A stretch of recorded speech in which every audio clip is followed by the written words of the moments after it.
amped up for this one. And let me tell you something, I am so excited for this matchup. It is bound to be an absolute incredible game.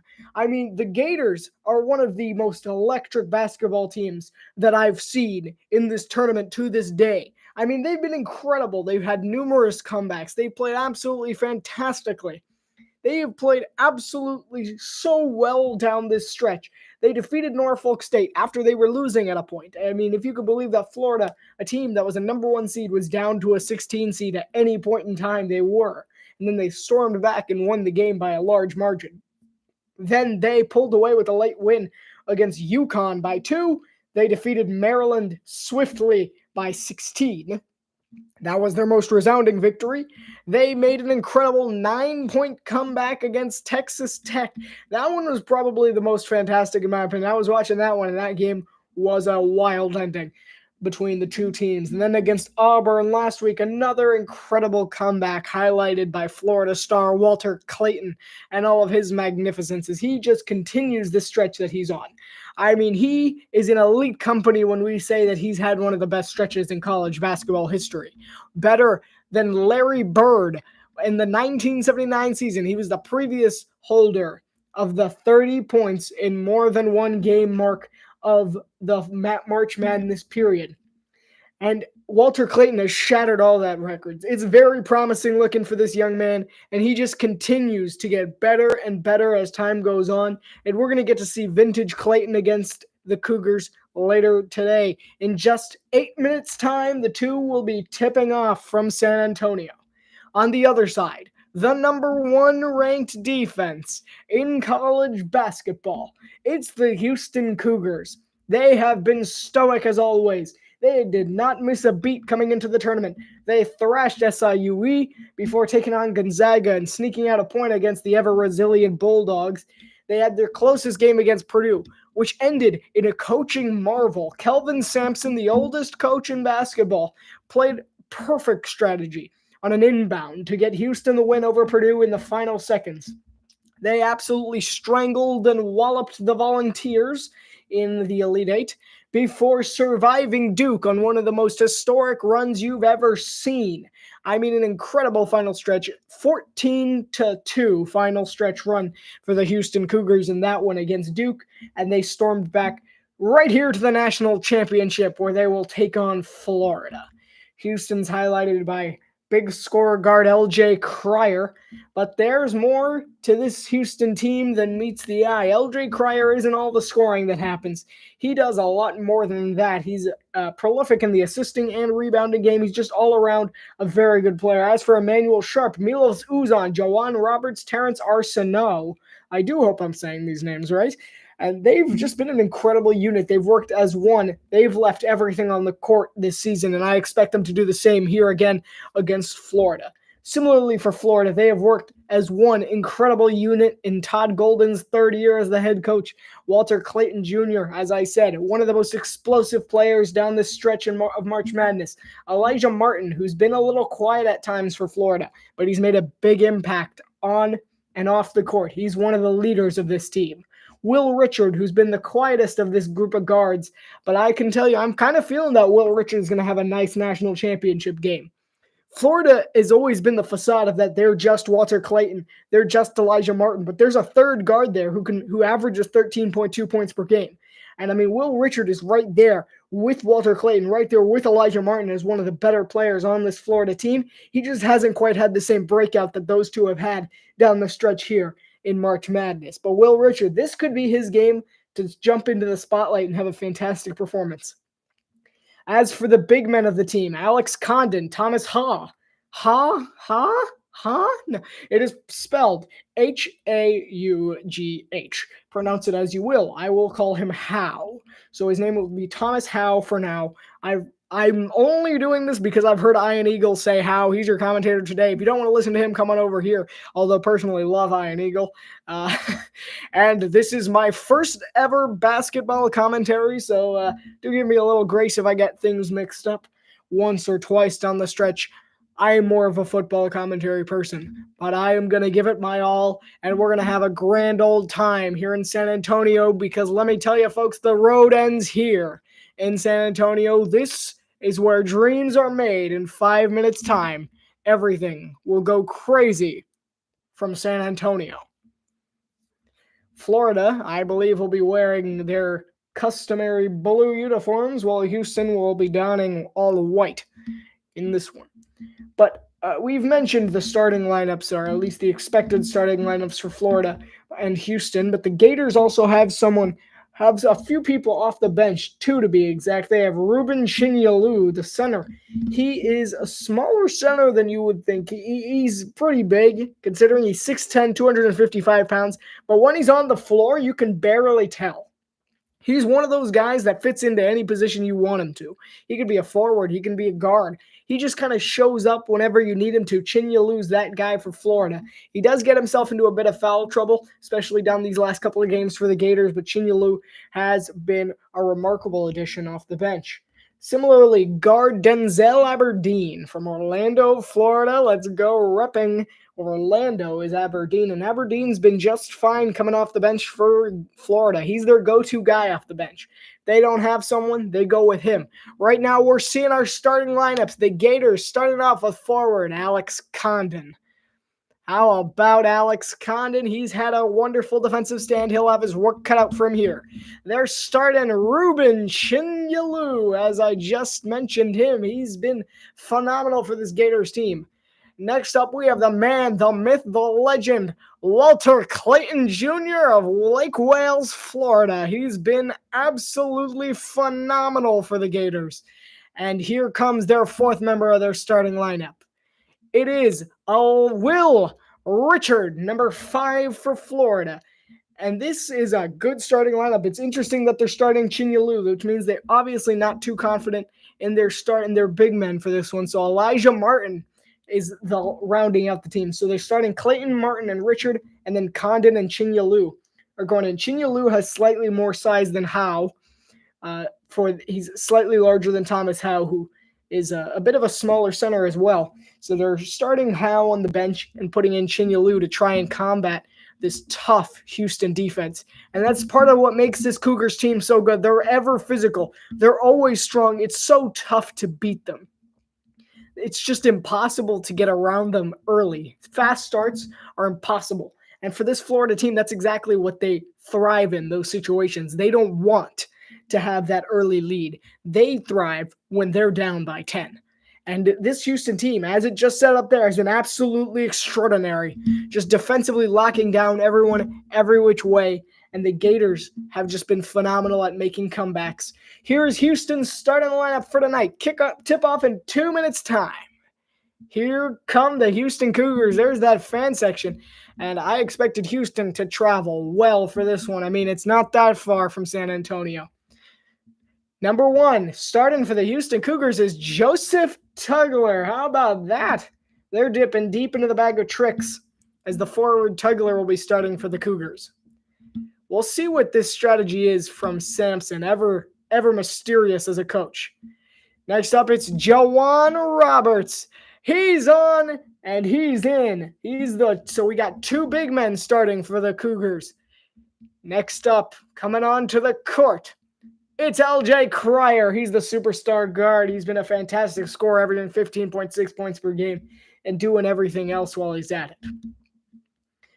Out comes their next guy up. It's Milos Uzan, however you wish to say it.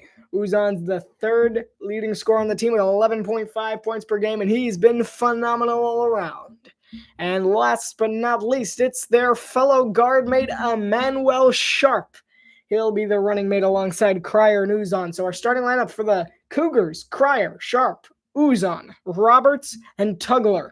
And for the Gators, our starting lineup is Clayton Jr., Martin, Richard, Condon, and Chinyalu, as Todd Golden and Kevin Sampson embrace before this national championship, which is going to be nuts. I'm telling you right now, there's going to be excitement. There's going to be craziness. It is going to be one mighty, fine game. It is 8:50. It's time to go. Florida, Houston wearing all white, and Florida is wearing all blue as we get set to tip off. From San Antonio, our referees for the day, Ron Groover, Terry Oglesby, and Doug Sermons will be heading off the refereeing crew for this national championship game. It has been such a road to get here. I did not do well with my brackets, but if you did follow my standard bracket, which you can find on the channel, I got it like a 71.4% on that one. And of course, I did say, tweak it your own way. So maybe you ended up getting like a 90. It's possible. It's going to be a lot of fun, this game. I can tell. I can already tell. If you're wondering who I picked, just look at what I'm wearing. Right? Or did I pick Florida? You'll see. I'll announce it at the end.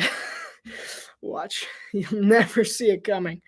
It's because it might change suddenly. My initial pick is going to be probably Houston, which is why I am wearing the red shirt, but I am rooting for Florida all the way. Got to represent the state. I am from Florida, so we got to represent the Gators, even though I'm not from Gainesville or anywhere around the north of Florida. But in general, I feel like I'm obligated to root for the Gators. From the Alamodome, San Antonio, Texas. It is going to be a good one. Just getting ready for kickoff of the national championship game. Right about now. We're about to be underway. The Final Four, the Elite Eight, the Sweet 16, the round of 32, the round of 64s all come down to this. The men's national championship game, live from San Antonio, Florida, Houston. The road ends here. This is it. This is where dreams are made. Here we go. From San Antonio, Texas, the national championship game. Tip off right now. Right now. We got this. Right now. And the ball is up, and we're underway. Houston with the initial rebound. That is LJ Cryer. I will try my best to keep up with the numbering on these ones.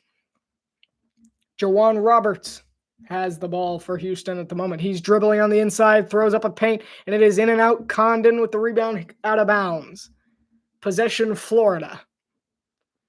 I'll also try to keep up with the with the college basketball rules, as I'm more familiar with the NBA rules. So Condon knocks it out of bounds off of the missed shot from Jawan Roberts, and Florida will get possession. I'm telling you, it's going to be a defensive, physical game. I'm not expecting high points, but I'm expecting massive plays on both sides of the ball.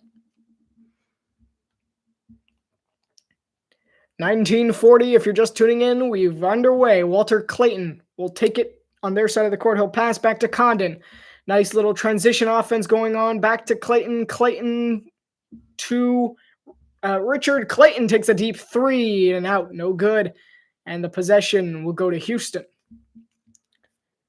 So Clayton took a deep three. I'm already trying to keep up with the names and the numbers here.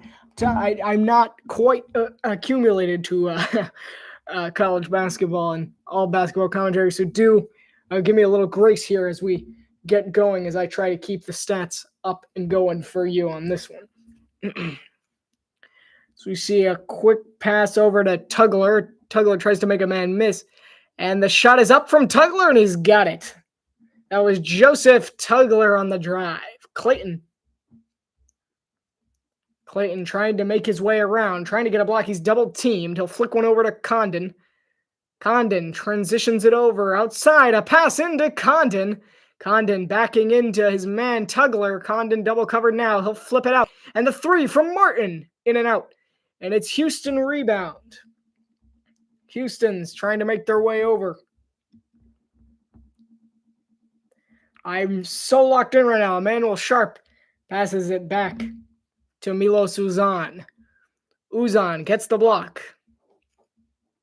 Uzan getting pressured. He'll throw up a three, and it is in and out. Rebounded by Tugler. And another chance at a three. No good again. And it's still rebounded by Houston. And those offensive rebounds are coming in handy. And it's a missed again. And Florida's defense is coming in big early for the Gators. Condon on the inside with the hammer. And the Cougars weren't ready for that one. We're tied at 2 apiece. 2 rebounds for the Houston Cougars, both on offense. Houston's 1 of 5 from the field, Florida being 1 of 3. Uzan. And it's stolen by Condon. Condon can't keep up with it, though. Uzan gets the ball back for Houston. Uzan making his way through. He'll make a nice cut, and he floats one up and in.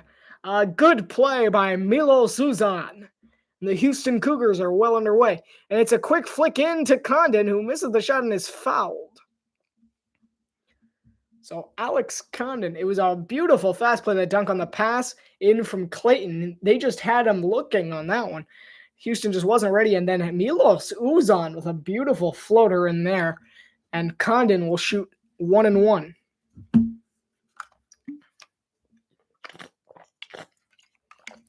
Take a quick breather here. As you see, I do not have a commentating partner to go along with me. Alex Condon from Perth, Australia. You can hear it in his accent. He's a sophomore, 6'11", 230 pounds. He'll be shooting 2 free throws. An attempt to tie up the game at 4 apiece. 17:30 to go in the first half. There's Todd Golden, who's done a fantastic job believing he can be the next face of college basketball. It's only his 3rd year, and he's led this Florida team to the national championship game with a very good squad that a lot of people weren't exactly sure could handle the pressure of being a 1 seed, but they have handled it extraordinarily well. Condon with his 2nd free throw. It's up and it's in. 4-4 after the Condon free throws. Uzan inbounds to Cryer. LJ Cryer will hand it back to Uzan. Uzan's kind of been the source of the offense for Houston so far. He's been carrying the ball a lot with him. Cryer tries to make some moves. He'll attempt a step back, doesn't follow through with it. Jawan Roberts with the hook shot, no good. Rebound by Florida. Good effort getting the rebound there by the Gators. Walter Clayton trying to make some moves. He'll pass it back. And I believe Chinyalu was fouled on that one. Chinyalu was, in fact, fouled by Turner. I'll do it. I got it. I'm Joseph Tugler. That's his name. I'm new here. Who do you think the stronger team is? Defensively, actually physically, Houston is the stronger team. And a big dunk missed, and he tries again, and he doesn't get it to go. Elijah Martin tries twice and still can't get it to fall. Good defense by the Houston Cougars, and that's why I think the stronger team, physically, is Houston. Mentally, it's Florida. The Gators are a tough team to beat just because of how they remain calm down by big numbers. That's what gives Florida a slight advantage in a big game. Like if they're down by 20, and that's a nice little jumper there by Jawan Roberts. Sorry, that was Joseph Tugler. But Houston's a very defensively tough team, which makes them harder to beat and makes it harder for Florida to go on these runs. So initially it does appear. And a quick pass inside and throws down as Chinyalu runs into a man on his way out. And Tugler appears to be in a bit of pain. A tough hit there by Chinyalu. He just wasn't ready for him. Threw down the dunk and just didn't see him coming. Yeah, Chinyalu just never lifted his head. I doubt it was anything malicious on that one. Yeah, so Tugler will be subbed out of the game for the Cougars. He had 4 blocks against Duke on Saturday. Uzan has the ball. Uzan trying to make a man miss. He'll pass one over back to and a nice little drive, and it's blocked by Florida. Jawan Roberts on the hook shot, no good. Back up twice and rebounded by Florida. So the person who subbed in was Javier Francis, and it's a steal, and it's a 3 from Cryer, no good. Jawan Roberts tries to get it back. He'll get it back to Milos Uzan, and a 3-point shot. This time, no good again. Both teams are ice cold from 3-point range so far. 5 rebounds offensively, and it's a nice play from Florida, and it's in. A beautiful sequence for the Florida Gators. A wonderful little layup play there by the Gators. They did a wonderful job executing that to perfection. And that is a made basket for Houston. It's a tie game at 8 apiece. That was Emmanuel Sharp.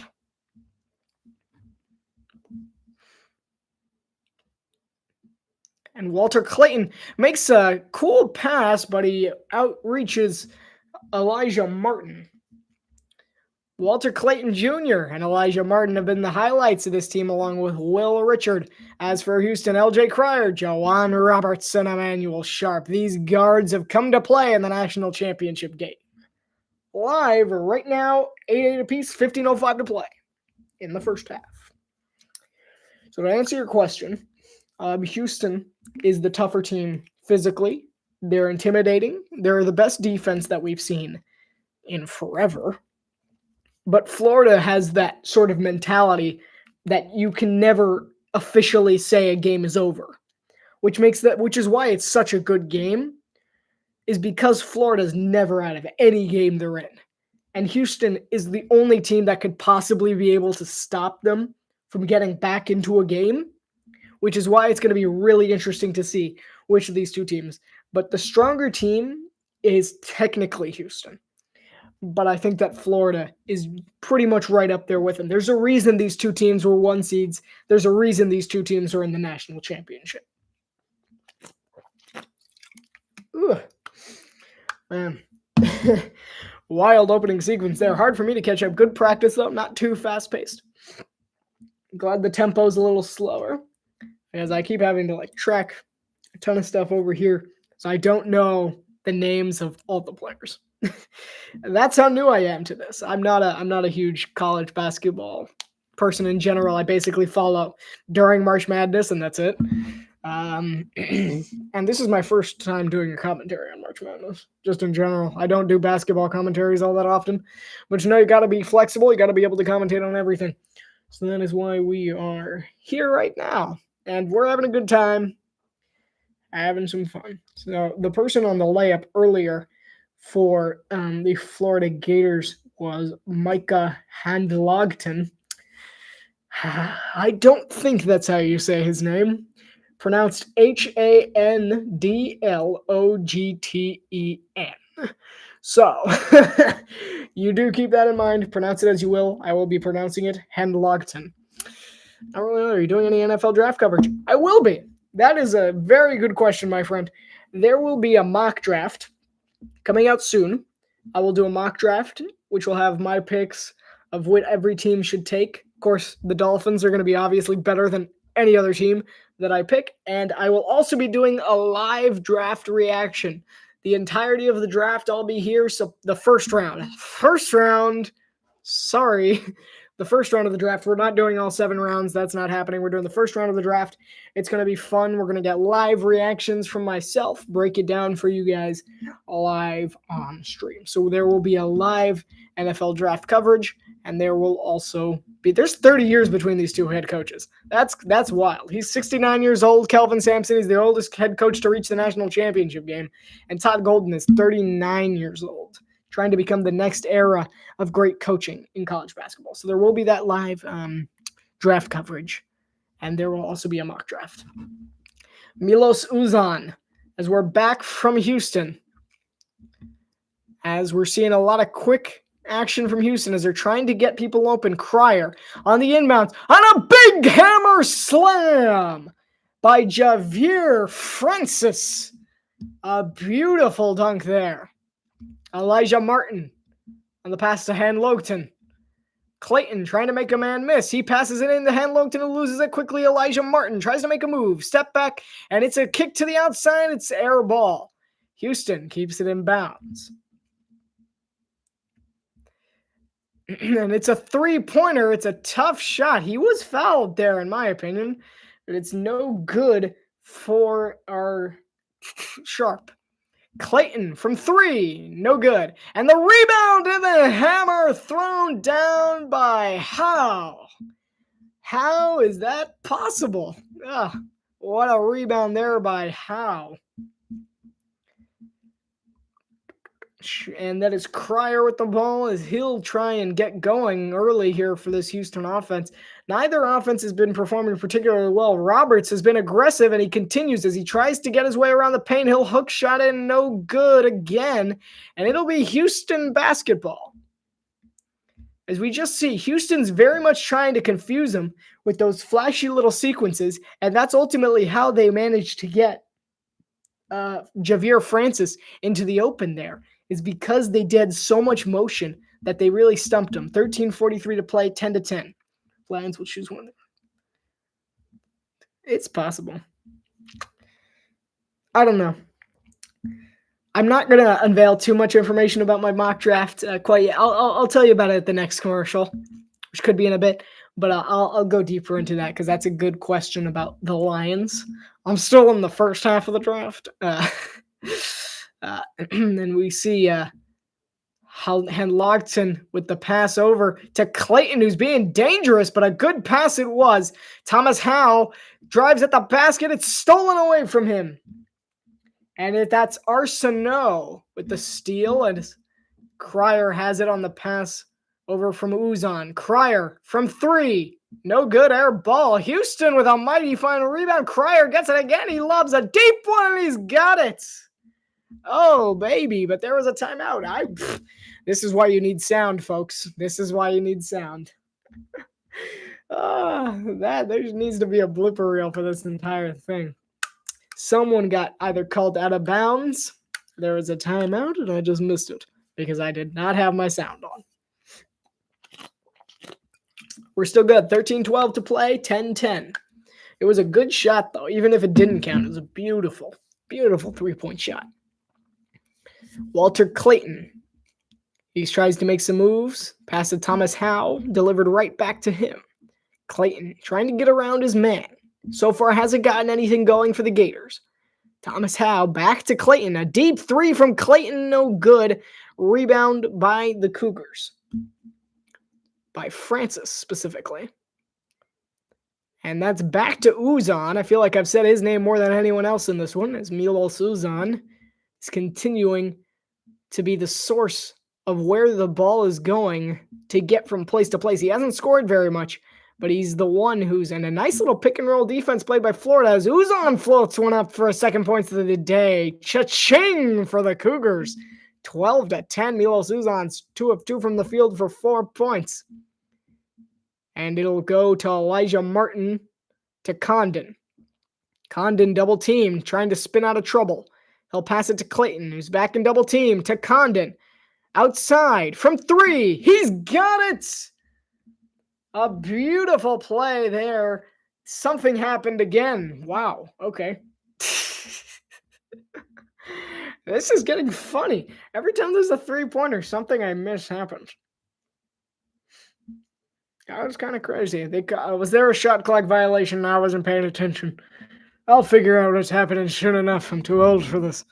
All right, Houston basketball, regardless. 4 turnovers for the Gators, none for the Cougars. And it's back to Uzan as he's been the guy in the backcourt so far. Nice little spin move. Pass inside. Trying to keep up with the pace here as Arsenault has it. Arsenault, 6 minutes on the shot clock, 6 seconds. 4, 3, 2, 1. The shot's up, and it is no good. That was Mylik Wilson taking the shot. Clayton, so it was a shot clock violation. And he throws inside in a beautiful sequence by Houston on defense as they are keeping up the pace. We're not expected to have a high-scoring one, and so far this one is delivering as a low-scoring battle. 5 turnovers for Florida, but they're keeping in it. A 3, no good. Houston's just not getting shots to fall. Clayton on the rebound. Walter Clayton. The teams are combined 0-13 from three-pointer. Condon making his way through. Condon trying to pick a block. And he does. And a step back, a beauty. He had him on ice skates, and he still missed the shot. Houston basketball. Milos Uzan. Again. It's always Milos. Uzan passes it over to Jawan Roberts, who hooks it up and in. 14-10. Jawan Roberts has been attacking the paint. And Aberdeen, under a lot of pressure, he'll get away from it. Aberdeen to Condon. Condon, and there's a foul on that one against I believe that is Joseph Tugler, who's been down twice already. He made the fouled Walter Clayton. I could do this. I need some motivation, guys. 14-10 at the second break. Houston has the lead. Defense prevailing. All right. Your question. NFL. I'm much more comfortable about this. I can do this.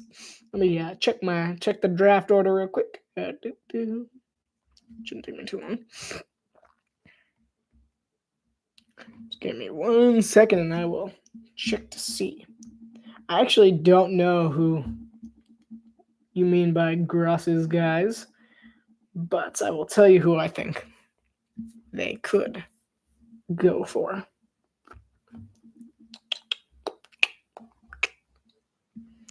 So I don't expect Detroit to move. That's the first thing. Detroit, I fully expect Detroit to stay put at 28. It's a fine position for them. They seem okay with it. They need defense more than anything because ultimately their offense was pretty good. Was ultimately pretty good last year, the Lions in general. But defensively, they had injuries, and that's ultimately what led to their downfall against Washington, was being unable to stop Jaden Daniels. If you're wondering how we ended up on football and a basketball commentary, don't ask me. But it's more fun this way because we all like football. But the Lions, it's possible. There's definitely a few names on the board that I have so far. I'm expecting them to target a defensive lineman, most likely. So I might just leave it at that because I am having my mock draft soon, so I don't want to give up too much information. But I would say it would definitely be smart of them to take either a D lineman or a linebacker. It would make most sense for the Lions. Let me just list some. I could list some names for you. I feel like they don't really need any offensive pieces. Their line is good. They got Penei Sewell. They have Amon-Ra St. Brown. Did another light just go out? Sorry. Over the last week, I keep getting super. There's like lights flickering around here now. So if my lighting gets messed up, it's because we've had like 4 lights go out up here in the last like week. Like, what's going on? It's that ghost again, I'm telling you. It's always the ghost. So some names of people that Detroit might go for. They might go for Trey Amos, the cornerback out of Ole Miss. I actually really like his tape that I've seen. They might go after him, but more likely they're probably gonna go after some of those better edge rushers. Michael Williams out of Georgia. You might see them. Shamar Stewart out of Texas A&M. Derek Harmon out of Oregon. Like those guys, those big 3. I feel like those are the big 3 that I could see them going for. Less so the corner position, but I would say they're definitely looking more for either edge or interior D lineman. So that's my initial look at it. I haven't finalized my mock draft yet, but out of the people who Detroit could pick, I think it would be smarter for them to take either an edge rusher or D lineman. So initial thoughts are Michael Williams, Shamar Stewart, and Derek Harmon. Now back to basketball. It was a nice break. Florida, it's Aberdeen, and the ball's stolen away from him. It's a free play, and he's in for the layup. A beautiful steal and point. 16-10. A wonderful show there by Mylik Wilson. Aberdeen, who just had that turnover. That's the Gators' 6th turnover of the game. They're down by 6, and they have 6 turnovers. Houston has 4 points off the turnovers. It's a quick pass over to Elijah Martin. Condon from 3. It's a rare sight, and it's rebounded by Houston, by Florida, but he's got nothing to go. And a 3 from the corner. He's got it. An impressive showing there by Will Richard. A nice little corner 3 for the Gators to get him back within 3. That's the first made 3-pointer of the game. The two teams are combined 1-14 from 3-point range. A nice little play there by Houston. They try to get it back inside. Houston's trying to be physical. They're trying to dominate the boards, and they get another one there. That's Javier Francis, who's had a nice little start to this game so far. Chinyalu. from the three from Richard. He's red hot. 2 threes from Will Richard. Once he makes one, the others start falling. He's 2 of 2 for 6 to start this one out. Both on the last 2 possessions as he's trying to bring Florida back into this game. And it is Francis who has it. He's attacking the paint relentlessly, and he has another bucket for the Cougars. 20-16, 8:30 to go. Cougars have the lead. Oh, a nice little move there by Condon. Elijah Martin got quickly double-teamed. Condon has been avoiding the paint like the plague so far, and it's poked out. A nice play on the rebound by Aberdeen. Will Richard passes it inside to Condon. Condon to Richard. Richard is third three. No good, but there was a shot clock violation, I believe. I just wasn't paying attention. But Will Richard has made 2 straight threes, and he was drilling them. But how about Javier Francis on the other end?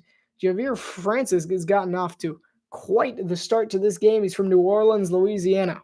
6'8", 235 pounds. LJ Cryer has it for Houston. Nice little block picked there by Jerron Roberts, and the ball is stolen from him, and it's a fast break. Will Richard with a fancy layup, no good. And the Cougars have it back, taking it the other way.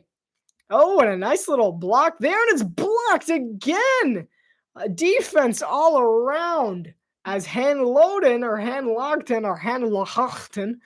are playing just with a big block there as Cryer and Sharp tried to team up, and Sharp couldn't get it to fall. So we had back-to-back failed fast breaks. Rare we see that happen. And we're back on timeout from San Antonio. The Cougars have the lead up by 4, 20-16. Fun start to this one. As expected. It's just been all defense so far, and that's exactly what I was hoping for. I wasn't expecting anything too flashy. And the Cougars have really showed up why they're the best defense in the country. That's what I've seen so far from the Cougars, is that like Florida would have already had probably about 30 points by now. The Gators are a good scoring team. They can score a lot. They had 38 in the first half against Auburn. They had, excuse me. They had 40 against Texas Tech in the game previous to that. Against Maryland, they had 40. And against UConn, they had 31, which was the lowest they had. And against Norfolk State, they had 53.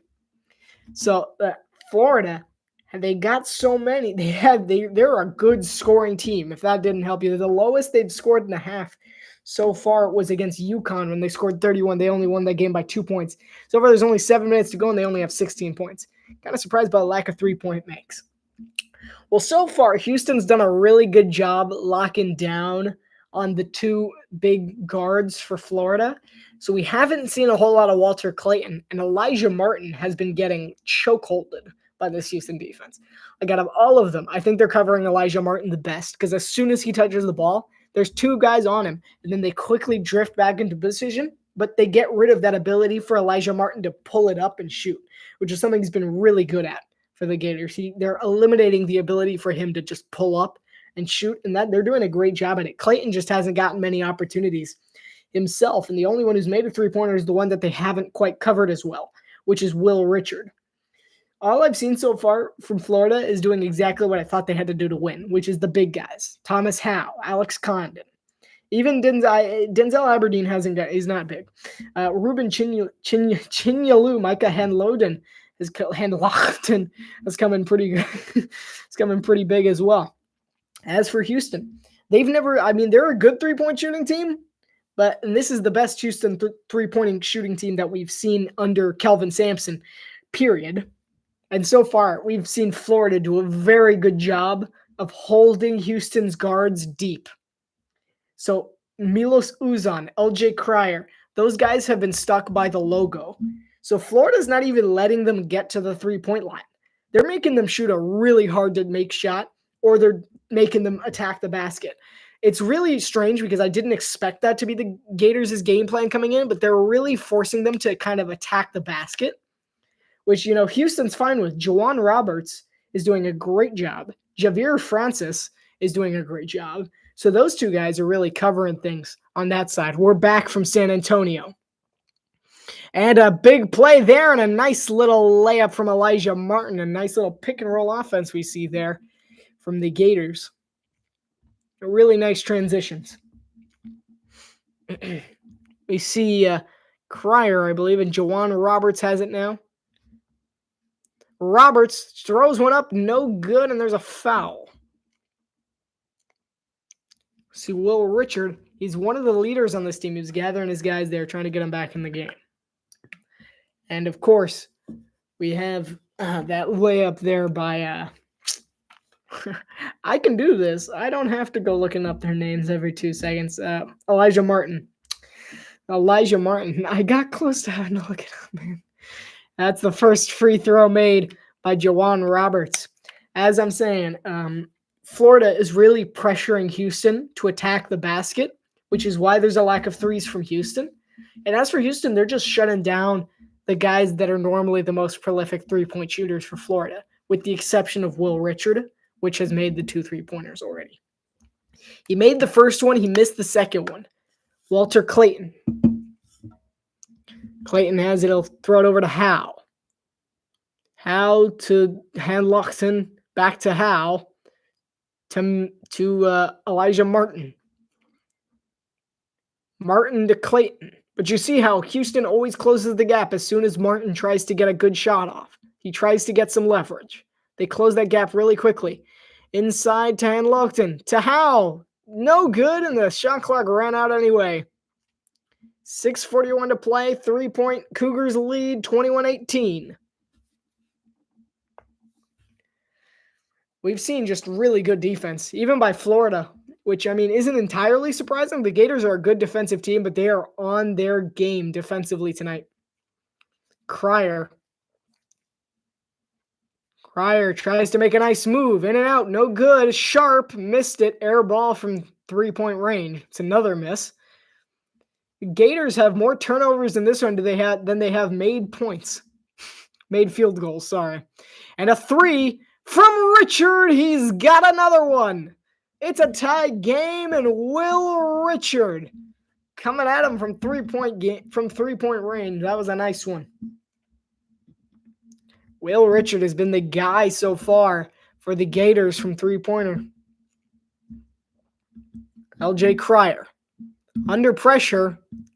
He's being pushed to the logo. A reasonable 3, and he's got it. He got the reasonable 3. As I said, he just managed to get 2 steps because of that block, and then he took that shot. So Florida kind of let their guard down a bit. They did push him back to the logo initially, and almost a good play by Howe, and it's swatted to the ground. Fast break, Sharp, up and in for the dunk. A beautiful play by the Cougs. A 5-0 run. It's Javier Francis. What a run for the Cougars. Possession, Florida, after that contested shot at the end there. But my goodness. What a run there. A Sharp to, that was Wilson. That was Malik Wilson. I got the name wrong on that hammer. I thought it was a big guy. But that man has some jumps on him at 6'3", 175 pounds. What a leap from Wilson. Fantastic. Quick little in and out. Clayton on the fade and no good. Rebound by Houston. 5-point lead after that quick 5-0 run. Oh, a nice move by Cryer. Flicks it out. And an open 3. And it's in! Malik Wilson. He's lighting up the scoreboard. Clayton, it's an 8-0 run in the last minute for the Cougars. Elijah Martin to Condon. Condon looking for someone to pass it to, and there's a traveling violation on Condon. So Condon travels, and a beautiful made 3. That was perfection. That's how they teach it. That's how I was taught to shoot a three. It's just off the aim for the square, aim for the backboard, and try and bounce it in. An 8-0 run in the last minute. 29-21, the Houston Cougars have the lead. Quick turn of events there as Mylik Wilson is off to the races. So Mylik Wilson, let's take a look at him, shall we? He's a senior for the Cougars. He wears the number 8, 6'3", 175 pounds from Rayville, Louisiana. And Mylik Wilson, he didn't have many big moments against Duke. He only played 9 minutes he hasn't had a big tournament. He had 2 against Duke, 3 against the Vols, 2 against Purdue, 3 against Gonzaga, and then 2 against SIUE. And already in this one, he's off to the races. And a strong start for Mylik Wilson. Let's see our leading scorers. Will Richard has 9 points with 3 made 3-pointers in this one. Florida's second best scorer is Alex Condon with 4. It says a lot about the kind of start the Gators are having to this one. As for the Cougars, we see Mylik Wilson has 7 in this one, while Javier Francis has 6. So those guys coming off the bench for the Cougars are really having a good game for Houston as a whole. And that's a good strategy. The bench guys are stepping up when they need to. If you type something in the chat, I'll respond. That's just how it works. Hey, do you guys need Bateman or Batman? This commercial is so funny. It's really funny. Anyway, if you didn't hear earlier, we have a live NBA. That's not the right sport. Live NFL something. Give me a sec. We're going to start over. If you missed it earlier, we learned that there's going to be a mock draft coming right here on the Exponential. That's right, an NFL mock draft where I'm going to be giving you my predictions about what's going to happen. In addition to, there will be a live draft reaction as it's happening. If you want some live breakdown and don't want to hear Rich Eisen's voice, I'm your guy. Who do you think is a favorite to win next year? I assume you mean March Madness, in which I have no idea. But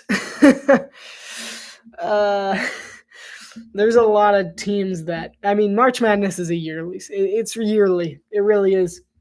There's no way to get like a good prediction on it unless you have a team that's made entirely of sophomores that makes the championship and they come back the next year and then they have the best chance to win because they got the same team. They still have the experience. But in general, out of the top teams, everyone's kind of old. There wasn't anyone really in the top teams that had a lot of young blood in them. So neither of these two teams are retaining the majority of their players. So I'll probably get back to you on that question a little later, on the next commercial most likely. So Mylik Wilson passes back to Milos Uzan. Milos Uzan trying to make some nice moves, and he puts a pressure. He decides on the floater, goes against it, and it's rebounded, and it's being fought for, and it's stolen away by Alex Condon. Good defense there by Condon, getting the ball back. Clayton overhead to Chinyalu. Elijah Martin has it on the pass from Condon. Back to Condon. Condon with the layup. Alex Condon has his 6th points of the game. We knew he was going to have to step up, and he has in a big way. He's got 6 points. He's the second best scorer for the Gators thus far. And LJ Cryer decided against taking the shot. He has Will Richard all up in his business, double-teamed. He'll flick one out. It's a deep 3. No good for Mylik Wilson. Out of bounds. As Florida's defense is playing really well against this tough Houston team. But we can also say the same about the Houston Cougars. 29-23, 3:41 to go. That was not nearly enough of a commercial break for me to come up for an answer to your question. That was not long enough. Well, Well. Let's see. Let's think for a minute. No, they're losing their star player. Trying to think of teams who aren't losing their biggest player. Think of one. Think of one, and I'll tell you whether that team will win. Da, da, da, da, da, da. You know what? Texas Tech might be good next year. There's one. Haha. Texas Tech might be good next year. I mean, JT Toppin's only a sophomore. Yeah, Duke should still be good because they'll still have Flag most likely, right? He's not eligible yet. But how about Texas Tech? JT Toppin's only a sophomore. He's got another year. Darian Williams is a junior. They are losing Chance McMillan. They're losing Elijah Hawkins. But they still get to keep Christian Anderson, who's a freshman. Yeah, so Texas Tech's retaining 3 of 5 starters. Could be decent. Duke is one that I thought about. Duke is going to be good next year, regardless. How about the Tigers? Will they be good next year? I feel like Florida's losing a lot of people. Flag is going to be the number 1 pick this year. Okay, that's what I thought. I was trying to decide. I'm like, is it 2025 or is it 2026? I'm not clear. Arkansas. Is Janai Broom? No, he's a senior. Okay. Well, see, the thing is, I thought about saying Arkansas because, I mean, they've had a nice run this year. But when you look at their squad, they're most likely losing a Thero, if I'm not mistaken, which I very well could be. Jonas Idu, they're going to lose because he's a senior. They might lose Thero. They will keep Boogie Fland, so Boogie Fland will be fun to watch next year. DJ Wagner, they get to retain. How about Davis? No, not Janelle. Janelle Davis is walking. So Fland, Wagner. What about Ivasic? He'll stay. So you're retaining 3 of 5 starters. Fland is going to the draft, really? That feels like a bad move. Huh. No, I don't like that move from Fland. He's a freshman. Ivasic, oh, is he? Man, I'm not really caught up, am I? You know all about Arkansas. Okay, so Arkansas is going to be bad next year. No, I'm kidding. They still have some good ones. Hakeem Olajuwon, the former Houston Cougars center, former Houston Rockets center, an all-time great of that old Rockets team. You all know their name. Walter Clayton inside to Condon on the pass from Will Richard. Condon tries to float one up. It's blocked from him. And it's out of bounds, and they're giving possession to Houston. So Arkansas is losing everybody. Got it. And we see Condon, and I mean, just what a block. Just getting up there. Houston's got 5 blocks tonight. Quick play and a nice little jumper there from Will Richard. It's a 4-point game. I'll read those in a minute. Milos Uzan on the inbound. I'm still in Arkansas. Uzan has it. He's looking for someone. No luck. Uzan's got it back. He's going to have to take a shot sooner or later. 3, 2, and he'll pull up. And Hill's no good. Condon on the rebound. Condon trying to slow the tempo a bit for the game in general. Clayton. Teams are not shooting extremely well. And a nice little play there by Mr.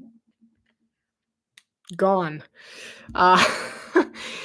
And Mylik Wilson in and out. No good. Number 9.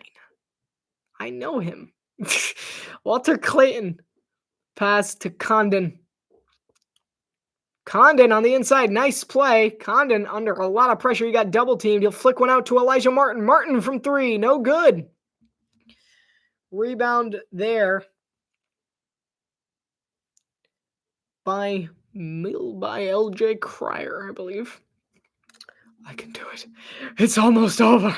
Halftime's almost here. Okay. And it's Uzan again. He's really has been touching the ball way more than anyone else has.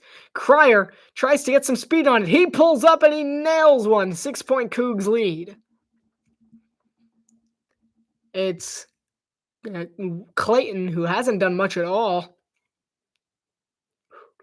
And a pull-up from Richard. Will Richard, no good. Chinyalu. His name's Chinyalu. 9 is Chinyalu. Man. Okay. 6 going to. So far we have Wagner, Knox, Richmond, and Brazil. All right. It's pretty good. What do you think?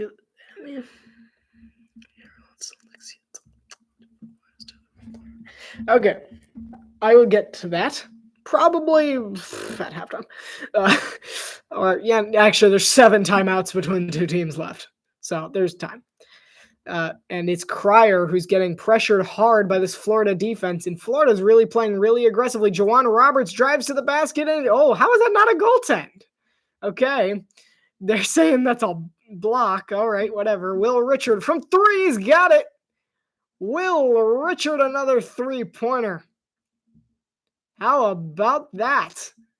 Richard's got 14 points in this first half. He's on fire. Houston might just want to take it into the half here in the national championship game. Timeout Houston. So Kelvin Sampson will call his first timeout. 31-28, 34 seconds to go here in San Antonio. The end of the road, the national championship game, resumes after this break. So, NBA. This is a whole different section here. So, I do agree with you that Cleveland is a very good team. And we have not seen Kenny Atkinson coach in the playoffs yet. It'll be interesting. Because ultimately, JB Bickerstaff, the Bickerstaff's Cleveland had an almost historic stretch of choking late in the year and then losing in the playoffs. It was really funny. It's an almost historic. It's really funny to me. How's that not a goaltend? That's what I'm still wondering. That looks like a goaltend to me. Anyway, that's what I would have. I would have gone like, is that not a goaltend?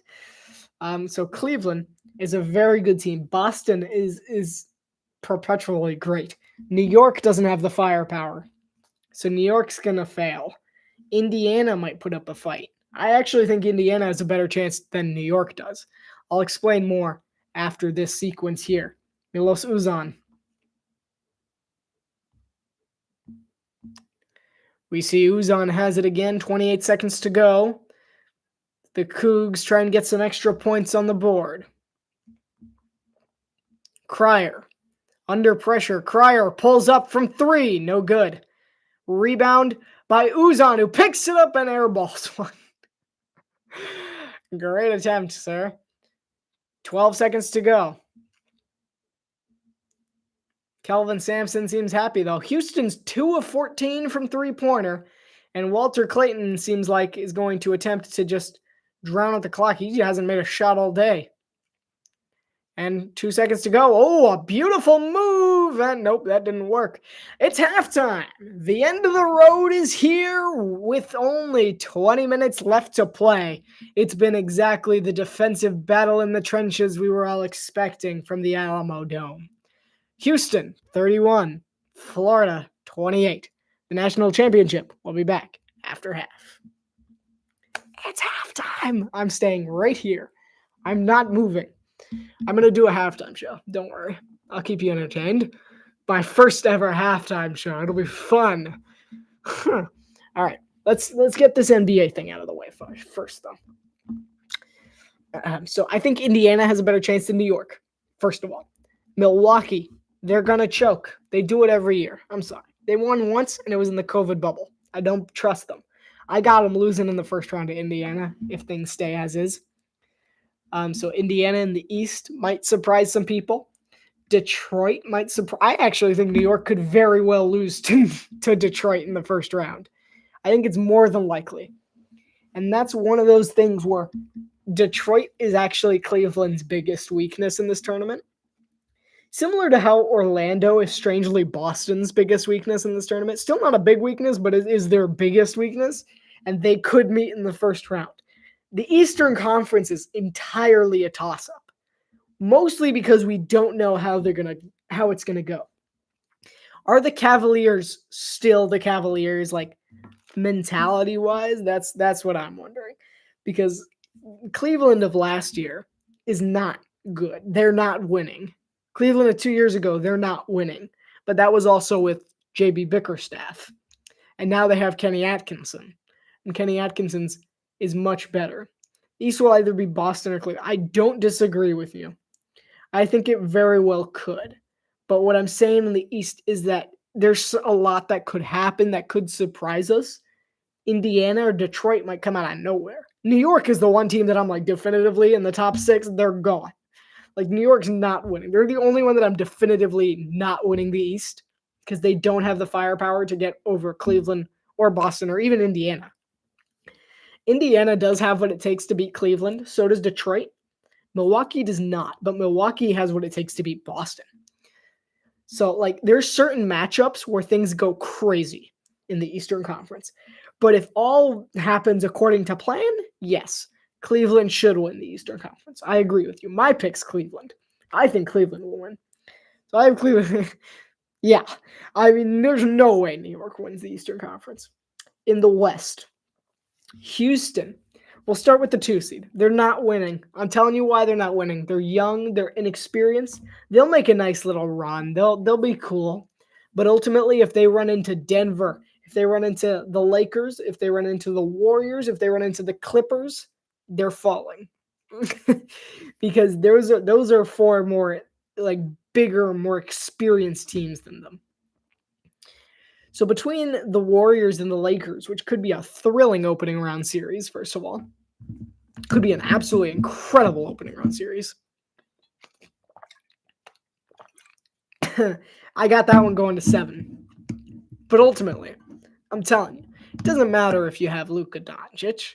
It doesn't matter if you have LeBron James. I know I said it. It doesn't matter.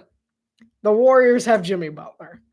Now that they have Jimmy Butler, Draymond Green, and Stephen Curry, I'm surprised they got the 6th seed.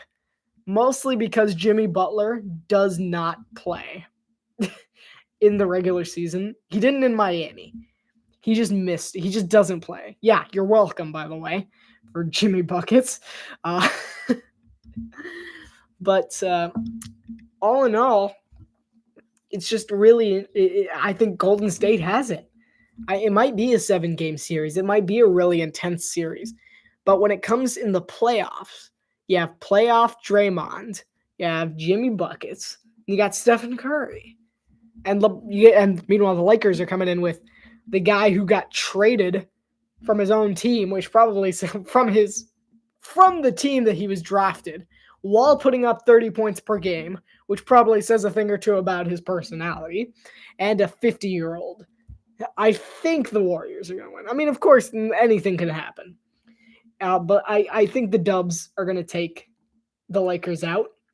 The Nuggets and the Clippers are 2 very experienced teams, but the Nuggets don't lose that. The Nuggets take the Clippers. If we look at the plan, Memphis, I'm so frustrated with what went down in Memphis, just in general. I should have done a reaction video, but by the time I had thought about it, I was already like cooled down about it. A way bigger chip. I agree with you.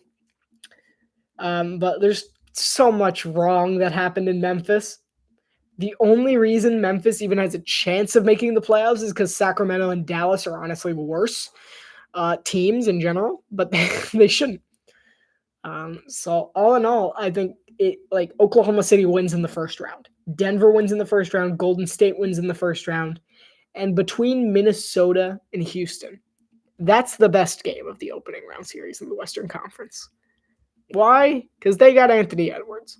Minnesota can make a lot of stuff happen with Anthony Edwards. Houston's young. They're inexperienced, which is why it could be close. For the record, Houston and Minnesota, they're losing to Denver either way. I think even though Denver's a 4 seed, they got a clear shot at the play. They got a clear shot at the Western Conference Championship. Clear shot. So I got Denver going straight through to the Western Conference Finals. But then it comes down to Golden State and Oklahoma City. And at that one's the toss up of the entire Western Conference. Is it Golden State or is it OKC? Like who are you gonna pick? Because the Warriors, they're a very good team. We've seen since Butler has come, and we haven't seen them in playoff mode yet. Like Jimmy Butler isn't even averaging like the numbers that he has in the past with Miami in like the postseason. He's averaging 17.2 points per game. Please, like this man can put up a solid like 40 points per game in the playoffs. They haven't even seen that. Stephen Curry can consistently put up 25 points per game at minimum. Draymond Green in the playoffs can put up a solid 15 points per game minimum. And just with them alone, you got yourself like 80 points from 3 players. Seem to have the Thunder's numbers. I mean, they do. It's going to be close. That's what I'm saying. That's all I'm saying is that one's going to be the most interesting series of the entire Western Conference. Because the winner of that one plays Denver. And the Western Conference is a toss-up between Denver, Oklahoma City, and Golden State. Boom. All right. I'm going to take a drink. Then I'm going to talk about the actual game we're commentating on. I know, fun. All right. All right, boys. Let's do this. All right, here we go. So, it's been a largely more defensive game for both of these teams so far throughout the first half. And as the second half comes, you can expect to see a lot of the same stuff. The difference is Florida. The Gators are a different team in the second half. We've seen it countless times. The Gators are just a completely different team coming out of the first half. No matter what, after halftime, they get better. We saw it immediately against Auburn, down by 8. Took them about 2 minutes to storm back and take the lead against Auburn. Didn't take them very long at all. That's what makes this Florida team so exciting. That's what makes Florida still in this game. The other thing, why Florida is still in this game, Houston is shooting 14.3% from three-pointer.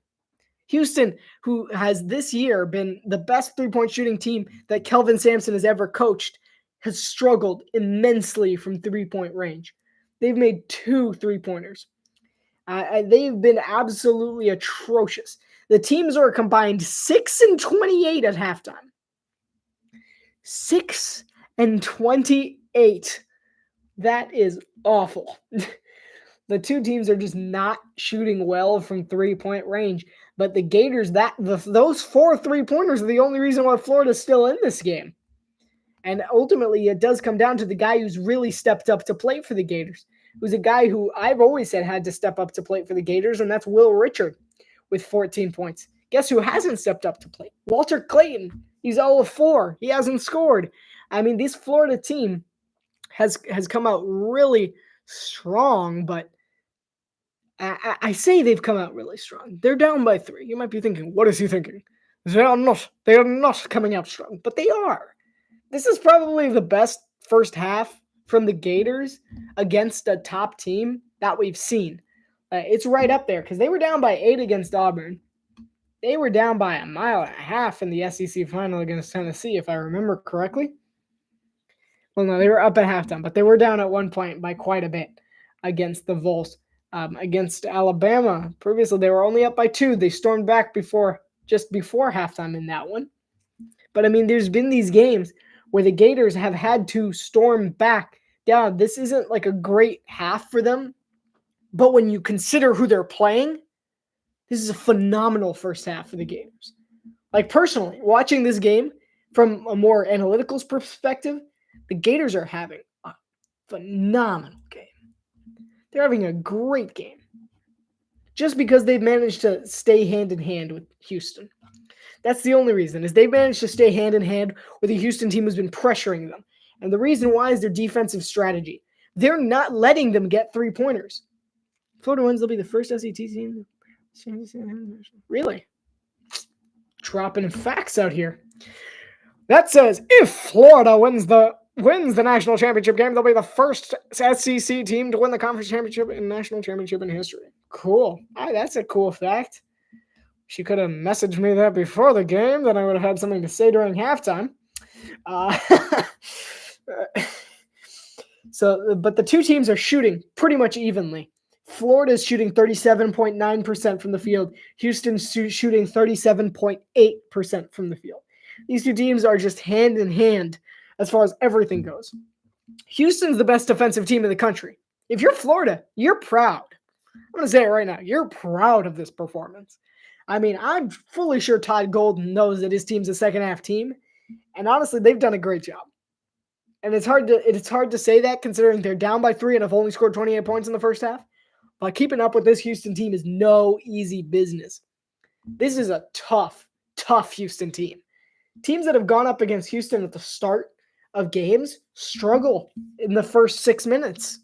We saw it against Duke in the first 6 minutes. Duke was like trying to trudge through, trying to figure out what to do. And then eventually they found out towards the end. Florida hasn't. Florida has been consistently, they knew what to expect. They somehow prepared for it successfully. And what they're doing right now is they're just preventing Houston from the three-point line, which is not a strategy a lot of people expected them to use. Because, you know, when you think of Houston, you don't necessarily think about their three-point shooting. But what they're doing is they're putting a lot of pressure on them to back up towards the logo. And if you've seen it a few times, Milos Uzan is barely getting up to the ball, is barely getting up to the line. He's struggling so much to get around that initial defender, which is keeping him stuck there, right between the logo, the player, and he has to pass it away. And there's nothing that's working between that. It's just not happening. They're showing the WNBA highlights up there right now. UConn took away with that one. Congratulations to them. It's just that the fact that they've been pushing them back so much at the three-point line. Houston hasn't gotten a chance to shoot. Houston's been getting pressured so much at the three-point line. They're having to slide in, which is where Juwan Roberts is coming in. The only person who's been consistently able to get open so far, the two people who've been able to get open are the guys who Florida's not paying attention to. And that's Mylik Wilson and Javier Francis. They're not paying attention to them. And the reason why, because no one expects them to. Between the two guys, they average a combined 10.6 points per game. Combined. So Wilson has 5.5 points per game. Javier Francis is 5.1 average points per game. These are not two of their highest scoring guys. But so far, the Gators have just made it so difficult for Houston to shoot from three-pointer with their stars that they've kind of had to push. They've had to force them. They've had to force them into tough shots and uncomfortable situations. Thankfully, Kelvin Sampson for Houston, he's owning up to it, which is part of what makes Houston so great is their adaptability. Is he's owning up to the fact that the Cougars don't have everything in their repertoire. Cryer's not showing up too much today either. The two leading scorers of these two teams have just not scored very much at all. Cryer has 5, which I mean isn't awful, but Walter Clayton has none. Like neither of the superstars are really quite showing up for either team because the Cougars are getting locked down. So they're having to resort to the other guys. Juwan Roberts has been pressuring the basket more than anyone else, although it hasn't exactly shown in effectiveness for Houston so far. Javier Francis, however, is 3 of 4. Mylik Wilson's 3 of 6 with a three-pointer as well. I mean, those two guys they're off the bench. They're not expecting them to play well. They come in. Everyone's here for a reason. If they're on the team, they're there for a reason. And so far, I've just seen a really good strategy from Florida, but they do have to adjust so that they not only cover the superstars, but they also cover Mylik Wilson and Javier Francis. Which, I mean, it's tough to do. It's really tough to play defense against a team like Houston. It's really tough to play offense against a team like Houston. Ultimately, when it comes down to it, it's tough to play a game against this Cougars team. They're so good at just sucking the life out of their opponents by the end of games that it's incredible. And the thing is, Florida is the polar opposite. They're the best team that there is at revitalizing a team in the final minutes. So the Cougars are attempting to kill you before the final 6 minutes, but Florida always has their best runs in those final 6 minutes. This game doesn't, I'm telling you, this game doesn't get interesting until the final 6 minutes, no matter what the score is. Even if Florida is down by 10 at the 6 minutes mark, it's not there yet. The game's not over yet. That's just the kind of game we're in. It's not over, period. It's not over until there's like 5 seconds left, 10-point game. Then you can trust that one of the two teams is going to win this one. Because either team can make a furious comeback at any given time. That's just who they both are. They're both playing fantastically. Honestly, it's been everything I expected. It's been a fantastic first half. Can't wait to get started on the second half. Houston's played really well defensively. Florida's actually, in my opinion, Florida's played better defensively. Just surely because they've been able to stay in the game. Florida's done a phenomenal job at just being able to stay in the game. Which doesn't sound like a lot. But for Florida, it is. It's like, we stayed in the game. We did it. Oh, my goodness. Like, that's the kind of feeling that I would be feeling if I were a Gators fan. And this. It's kind of like, oh, we finally did it. We finally managed to keep up. And with the best team left. I mean, obviously. But this Houston team had what it takes to beat the best team, which was Duke. Honestly, this Houston team has what it takes to beat everyone they face. They're so good defensively. Defense wins championships, if you can believe it. But, I mean, that's why it's been such an interesting first half. It's just to see the two completely separate styles of game just clashing. And Florida has actually done such a good job adapting to Houston's game that it's almost seemed like the two are completely even at what they're doing. Because Florida is not putting an extreme amount of pressure on Houston offensively. So they're not attacking the basket very much. They're just doing a very good job in general. Just defensively, they're really strangling Houston, which is not easy to do. Ask Duke. Ask Duke. Ask SIUE, where they're letting them score 80 points. So, I mean, ask those guys. I mean, they didn't. They lost that. And it's been a tough game for both teams. It's been incredibly tough for either team to get anything done, which is why it's a low-scoring game. So let me tell you, as it heats up, it's going to heat up in the second half. I can tell you that much right now. It's gonna heat up. Things are going to get interesting. Because sooner rather than later, the two personalities, the two separate teams are going to start clashing like crazy.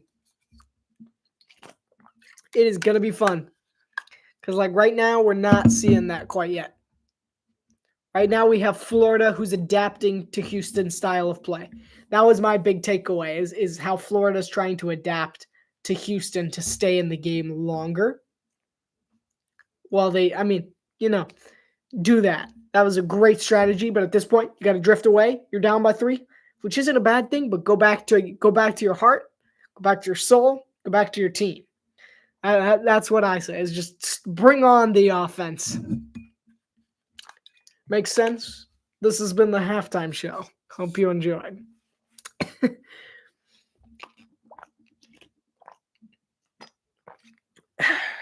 Yeah, no, feel free to put something in the chat.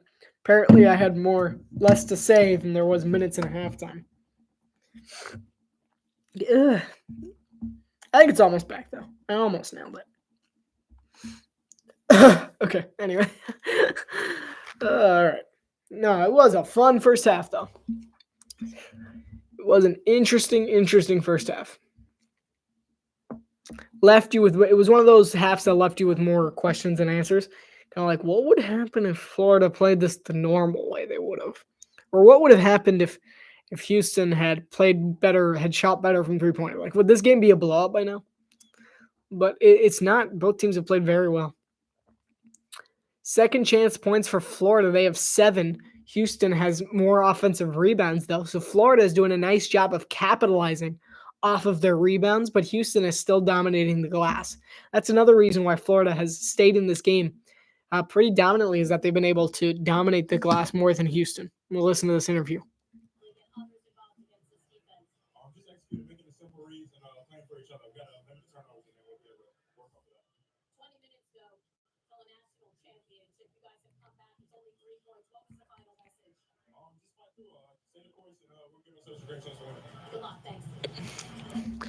We hear the word there from Will Richard, the man with 14 points for the Gators. He's having a great start to this one. He really is just playing a great game. You see your commentators there in the booth, Ian Eagle. I have a lot of respect for the man on the CBS crew. If you want to watch him, go ahead. But if you don't like Ian Eagle, come on over here. It'll be fun. I'm doing pretty good for my first ever basketball commentary, okay? That's right, first ever. It's not that bad. Sleeping Stars. This is what I was talking about during the break. Walter Clayton has 24.6 turning points per game. LJ Cryer has 18.6 turning points per game. But Clayton has no points in the first half. Second game this season with no points in the first half. And Cryer only had 5.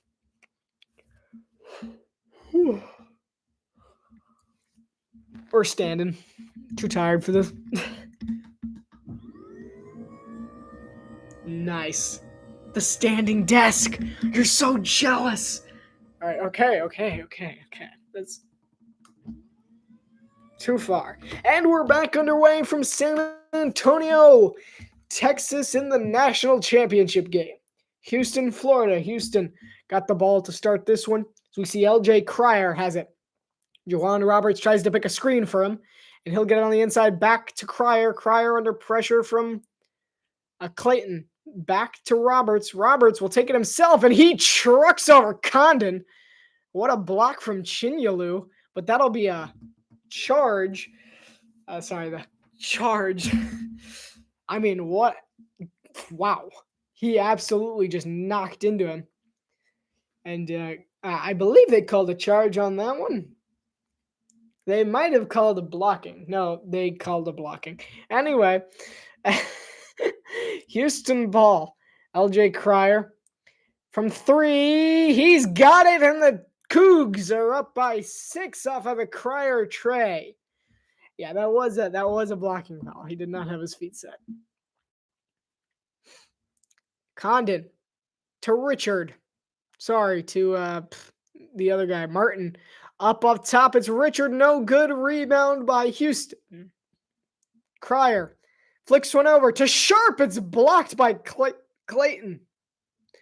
I got we're good. We're good. We're fine. All right. Remember, this color was my pick for the game. So we'll see how it goes. Surely this was the color, right? I don't have anything hidden or anything. Milos Uzan to Sharp. Sharp underneath to Juwan Roberts. Roberts spins with a nice move in and out. No good. Condon on the rebound to Clayton, who's really got to get going. And a quick pass in to Condon with the slam. 4-point Cougar lead as Condon with a big-time dunk. He's got 8 points. Clayton has 6 assists and a 3. No good there by Cryer. Rebound by Chinyalu. Clayton has it again. Walter Clayton. There is a timeout on the floor, I believe. Perhaps. This is why you need sound, okay? I have no idea what just happened. I'm watching the same TV you are. And whatever it is, Todd Golden is irate at the referees, and they gave the ball back to Houston. Not sure what happened there. Milos Uzan has the ball. He's got Clayton guarding him. Uzan tries to get a drive, trying to make some moves. A nice little jump up. No good, and they called a foul. Not exactly sure what happened there. Oh, it was a foul on Condon. Okay. Interesting. So Condon picked up his second foul. Not sure when that was. Could have been last one, but 2 free throws for Milos Uzan. Weird sequence there. We're just going to forget about it. Move on. 17:51 to go. Houston now leads by 5 after he makes his first of 2 free throws. And the second is coming from Milos Uzan. Uzan, I've said his name a lot. Let's hear a bit about him for a second. He's 6'4", 190 pounds. He's a junior from Las Vegas, Nevada. He was born in Las Vegas. That's fun. Where were you born? Las Vegas. Oh, okay. 36-30. Chinyalu to Condon to Elijah Martin. Oh, and something happens again. Another foul on Florida. Away from the ball. And Todd Golden is irate at the referees again. Something's gotten on his nerves. And I was really selling it by Sharp. That was not that big a deal, but he did technically do it. Play on. Just a love tap. Uzan to Cryer, who loops around. Nice little handiwork. Oh, come on. That's a foul. Oh, yeah, you did it. Okay, sorry. Good. Sorry. I'm not biased at all. I was rooting for Houston, you see, but that was bad. What is he? Did they not call it on? All right, wait a minute. Hold up.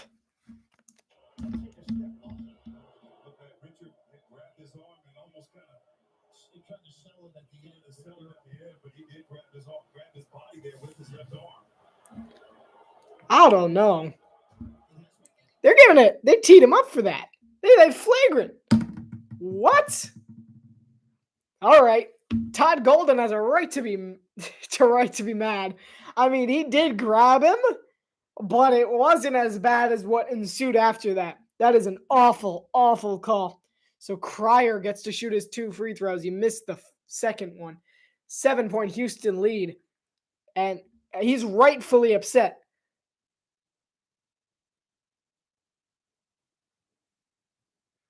I'm not sure why they showed it. Was it Golden who got the flagrant? I'm not not sure what happened there. Yeah, they already have 5 fouls in the second half, 3 minutes in. But I mean, honestly, that was a terrible call. I mean, the first one was a love tap. The second one was wrong. If anything, the original call should have been on. That's what I'm saying. Like that was a terrible call. Uzan, corner 3, got it. It's Cryer. 10-point Cougs lead. After a series of unfortunate events for the Gators, their largest lead tonight, Clayton lobs one up. No good. What? Okay. It's another stoppage. Let's see what happened here.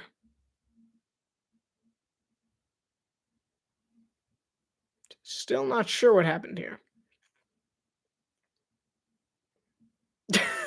I don't know what they're showing. I get it. He made a 3-pointer. Okay. Jeez. All right. Tugler has 4 points with 3 fouls so far. The 3 no good for Florida. Another foul. I think the refs are getting a little trigger happy here at the start of the second half. It's been 3 minutes and we've had more fouls than we did the entirety of the first half. Honestly, play on. Yeah, okay. He did that. Yeah, all right. Anyway, disregard my previous statement. That was a foul. But anyway, still, a lot of fouls.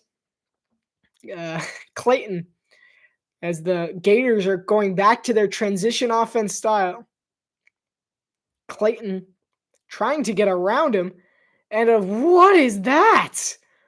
Walter Clayton just lobs it at the moon. At some lady that he saw in the crowd that he really wanted to give that ball to. Florida kind of falling apart. I mean, the fouls are unacceptable. Honestly, it was they've had 3 straight turnovers at this point. Houston's already in the bonus. And this is crazy. Just the fouls have not helped. Cryer trying to get inside to Roberts. Roberts on the shot, and it is in. Jawan Roberts. 42-30. Florida is indeed falling apart. Houston's on an 8-0 run. It's the second time they've had one. And it's Thomas Howe. Tries to get something going. Flicks it to the outside. No good for... Man, what's his name? That guy. Will Richard. Jawan Roberts tries to lob one up there. No good. He's still on the court, and now he's out of bounds. Did they just give possession Florida to Houston? No, timeout Houston. Okay. Houston managed to call timeout and retain possession. Smart timing by Kelvin. Man, names are leaving me. Calvin Sampson. Names are lit. We're an hour and 30 minutes in. The names are leaving. Anyway, it was a tough start for Florida to start this one. The 6 fouls before you get points.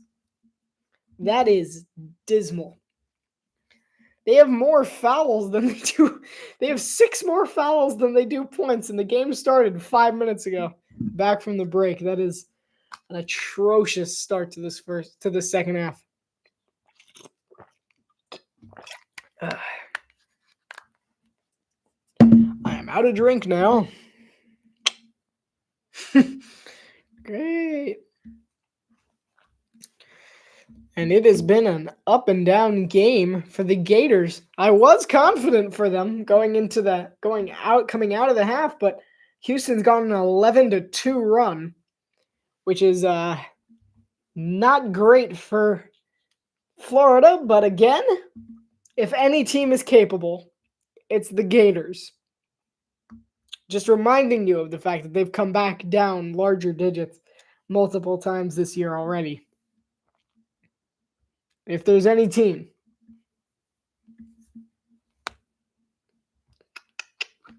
Looking up some stats real quick. Feel free to type something in the chat and I'll answer.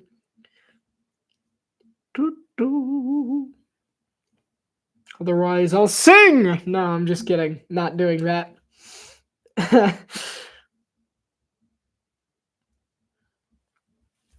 Just checking the stat sheets. Don't mind me. So LJ Cryer during the stretch has actually taken over as Houston's leading scorer. Walter Clayton is still scoreless. Cryer has 12 now. He had 5 before halftime. Then in this last 5 minutes, he's had 7 of their 11. Sounds like someone's ready for some smoothies. Some free smoothies. If you know, you know. I understand why Nate, whatever his name is, Nate Burleson, he's everywhere now. He's on like every morning show ever. Like, stick to football. It's like, I'm on CBS Mornings. Why? I saw him on one not that long ago. It's like, I'm Nate Burleson. Welcome to CBS Mornings. What are you doing in CBS Mornings? Go back to Sunday Night Countdown or whatever. Wait, no, he's on the CBS crew. So respect for Nate Burleson. Go back on the CBS main crew. He's everywhere. And we're back. This is the first championship game between SEC and Big 12 teams since 2012 when Kentucky defeated Kansas 67-59. Interesting. Did not know that. I should try to find like trivia on the next break. See if I can find any. Sharp to Cryer. 7 seconds on the shot clock. 5, 4, 3. He'll pull up on a nice little move. No good. Rebound by Thomas Howe. Spelled Howe. Pass into Condon for a big dunk. Alex Condon getting back in the game for the Gators. That is his 10th point. A big dunk for the Gators coming at a crucial time. 10-point game. Milos Uzan trying to get around Clayton, and he's stolen away from him. He'll get it to Clayton. Clayton goes up for it and is fouled. A nice little sequence of defensive plays there by Florida as Clayton lobbed one over to Condon, and Condon, the slam A beauty. 14:57 to play. Here in the second half. 10-point Cougs lead. I'm trying to figure out how to do the Cougars, like the Cougar thing. I think it's like this.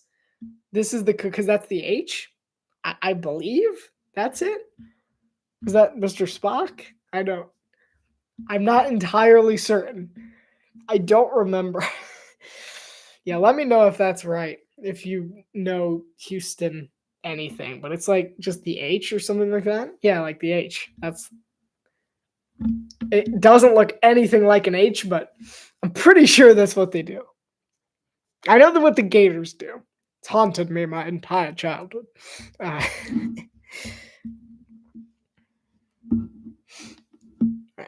Let's see if I can find some trivia real quick, unless anyone types something in the chat.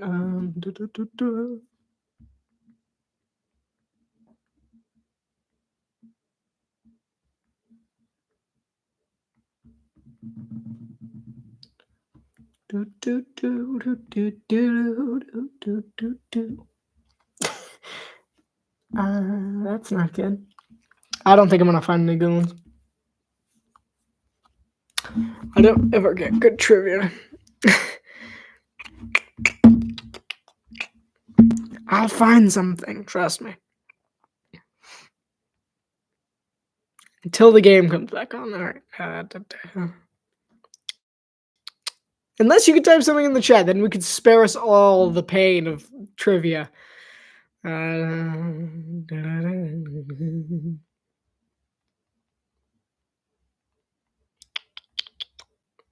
You guys really want trivia, huh?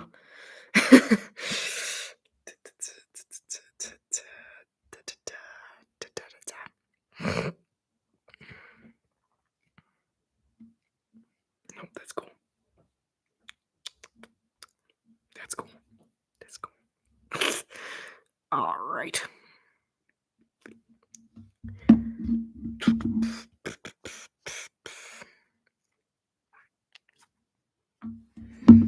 All right, here we go. Start a poll up.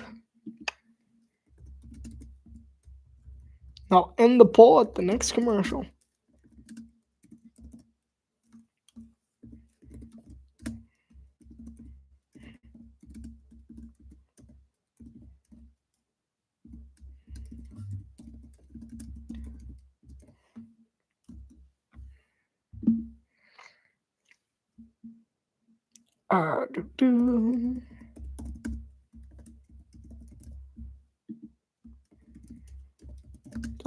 They're back already. I could get it off. All right.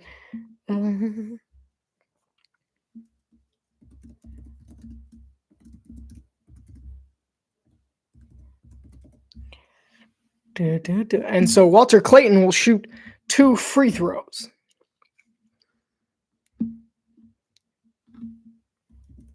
No Googling. I'm trusting you. Just guess. Give it your best shot. All right, here we go. Are you ready? The poll starts now that he's made that free throw. All right, here we go. There it is. There it's live. Who is the all-time Florida Gators leading scorer? Is it A, Udonis Haslam, B, Walter Clayton III, C, Irving Walker, or D, Ronnie Williams? As we see, it's 34-42 now, and Jawan Roberts makes a drive at the basket and gets a 2-pointer there. Avenida Plaza in Houston, Texas is packed full of people as Clayton goes up for the 2. No good. Howe tries to get the rebound. Cannot. It's still live as Houston tries to get it. And it is a live Houston ball, apparently. Got 2 votes. Irving Walker, Walter Clayton Jr. Okay. I'll announce that at the end of the next commercial break. We will have our answer. Milos Uzan had apparently Sharp is on the floor, and it'll be another foul against Florida. Again. Wait, can I just ask Siri who the leading scorer is? Wait, we'll see if Siri knows, and she might give you the answer at the next commercial break. We'll see. We'll see if she gives you the answer. All right. So here come the 2 free throws for Emmanuel Sharp.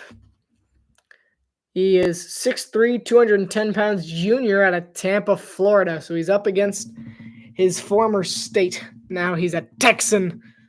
Traitor. I got nothing. You have no idea? You're supposed to know your Florida Gator knowledge. Come on, man. And he missed the second of 2 free throws, 34-45. The Gators are perfect from the free throw line. Cougars are only 5 of 8. The Gators are trying to get back into their speedy transition offense here. It's Condon to Aberdeen. To Howe. Howe takes the 3. No good. Rebound. And apparently a foul somewhere. Foul either on or against Emmanuel Sharp. We'll see. And it's not looking good for the Gators at all. I know the fouls are coming every which way. I think they called it on Florida. This refereeing really just is not the best. And there's an official review coming up now. I'll see what they're questioning in a second.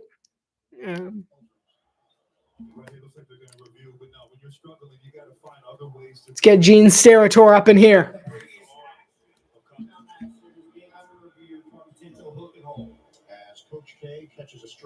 Oh, okay. So it might have been, it could have been on Houston for a hook and hold.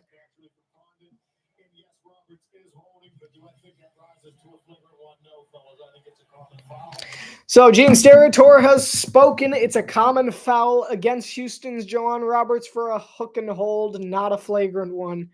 Don't worry about it. Vote in the poll if you haven't already. It's trivia time. Who is the all-time Florida Gators leading scorer without Googling? I believe. All right, I'll tell you the answer. Actually, we'll see if Siri can answer. Hey, Siri, who is the all-time leading scorer of the Florida Gators basketball team? Huh? I'm doing Houston next. That's not what I said. Who is the all-time leading basketball player for the Florida Gators? I don't think I said that right either. She's not answering. She's not answering. All right. I'll give you your answer, though. End poll in 3, 2, 1. Boom. There it is. So you answered Walter Clayton, 50%. Irvin Walker, 50%. The answer was, typing it in the chat right now.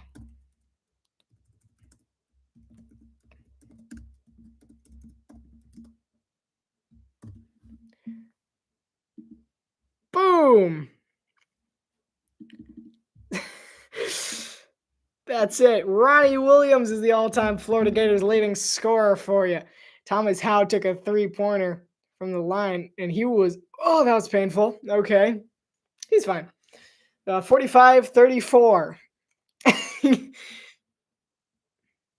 It's in the poll, dude. And there's another foul. Are we ever going to get to watch basketball? Okay. Apparently there's a foul on Houston, which brings them to 6 fouls. He was twisted up with Alex Condon by the rim. It's Francis. I forgot about Williams.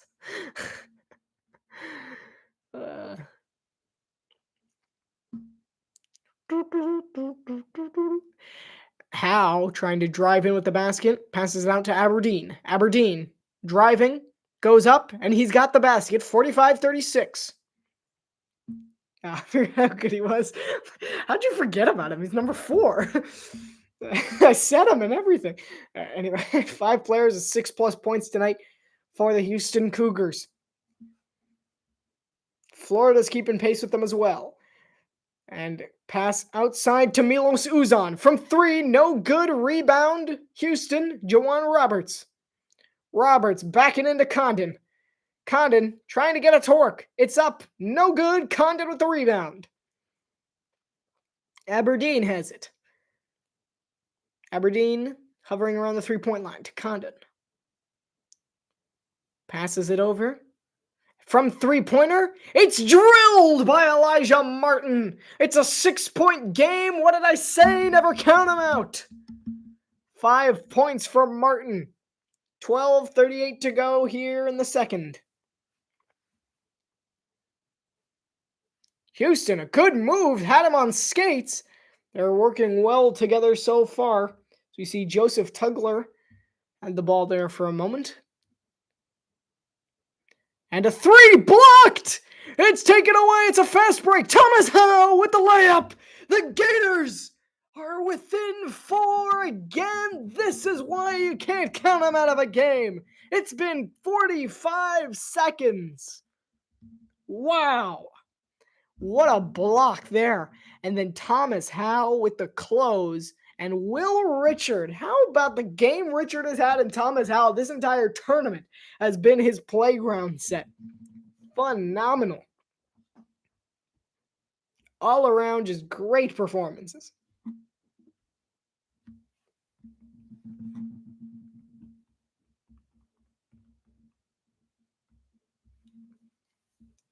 All right, here we go. 12:06 to go. The Gators fan section's on their feet. 45-41. The Gators are down by 4. They're closing in hot. All right, I'm actually going to ask Siri this time. Who is the all-time scoring leader for the Houston Cougars basketball team?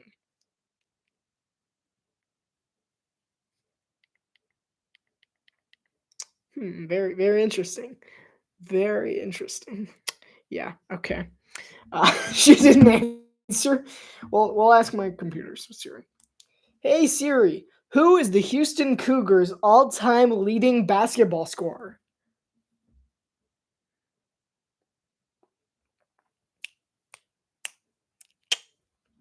That did not work. Wait, actually, it might work. Hold up. I'll ask one more time. She came close. I got the first answer. Hey, Siri, who is the all-time leading scorer in Houston Cougars basketball history? Okay, I found this on the web for who is the all-time. That one talks. God, went away. You know what?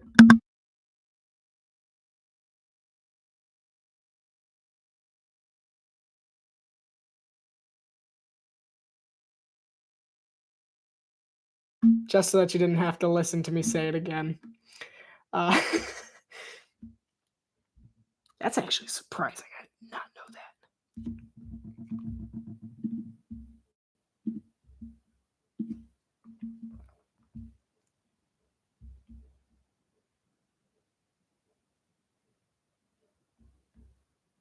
that. Interesting.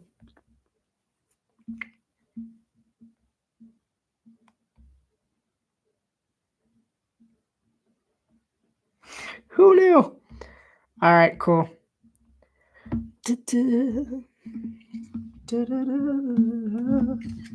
Sorry, 1 second.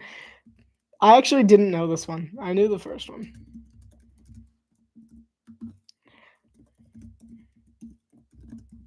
Here we go. Second trivia.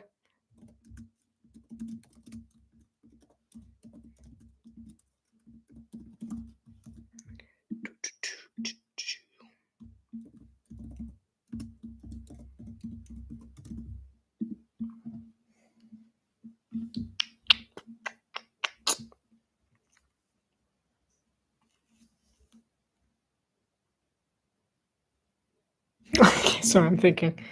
Because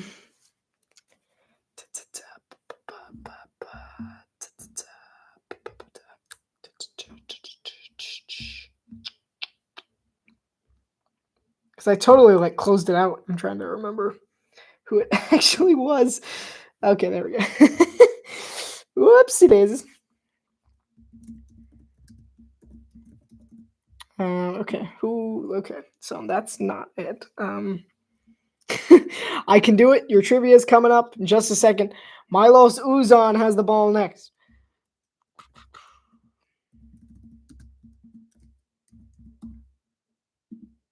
And the three was up. No good. Clayton on the rebound.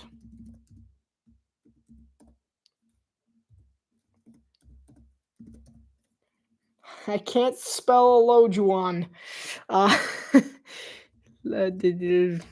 We'll just say Hakeem. All right. Here we go. The poll is live now. It's a kick out from Cryer. It's in. Drilled it. It's a 6-point Cougars lead. Clayton, there's your poll, by the way. You got this, guys. All-time leading scorer. A. Otis Birdsong. B. Elvin Hayes. C. Jamal Sheed. Or D. Hakeem Olajuwon. And there was a foul by Houston. The refs really are not letting them play here. 8 fouls on Houston, 7 on Florida. Both teams in the bonus. Cryer drained a 3.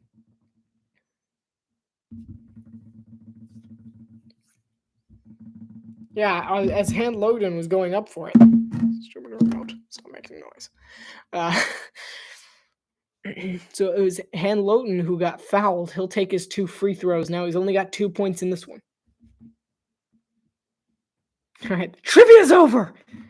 No more trivia. Unless. Florida comeback wins in the tournament. UConn, they were down by 6. Texas Tech, they were down by 10. Auburn, they were down by 9. They're down by 10. They were down by 9 today. Sorry, they were down by 12 today. Sitting back down. Spent enough time standing. All right, we're back to eye level. Milos Uzan. He missed both free throws, by the way. It's embarrassing. 10:55 to go. It's Uzan with it. Uzan tries to lean up to it. No good. I'm not sure what he was trying to do there. Maybe an alley-oop. That's what it looked like initially. And Florida tries to make some moves on it. It is no good. Rebounded by Han Lockton. No good again on the rebound. It's rebounded again.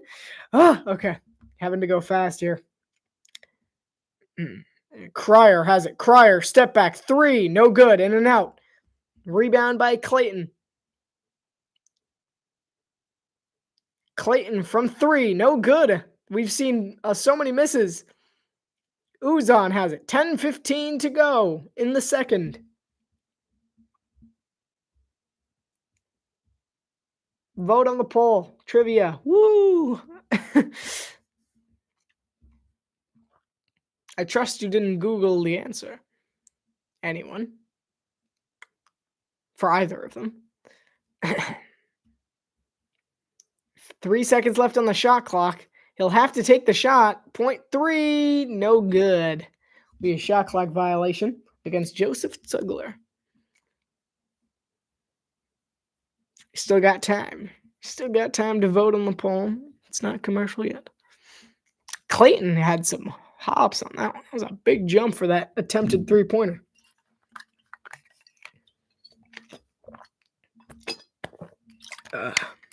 Losing my voice. I'm losing my touch. How? Bad pass. A lot of tripping happening there in the center. But Houston has it. Cryer has it specifically. 13 turnovers on the day for Florida compared to Houston's 4. Yeah. So turnovers do matter.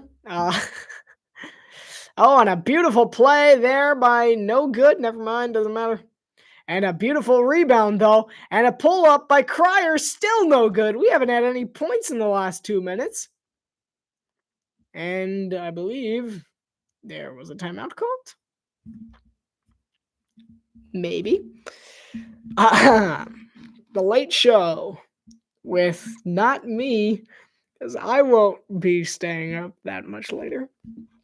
I'm wiped. It's been a good month though. Good start to the month. Still tired. Good start to the month. Yeah, still no one else's vote. We only have one vote on the poll. Come on, people. 1, 2, 1, 2. You got this. So Denzel Aberdeen will be shooting his free throw.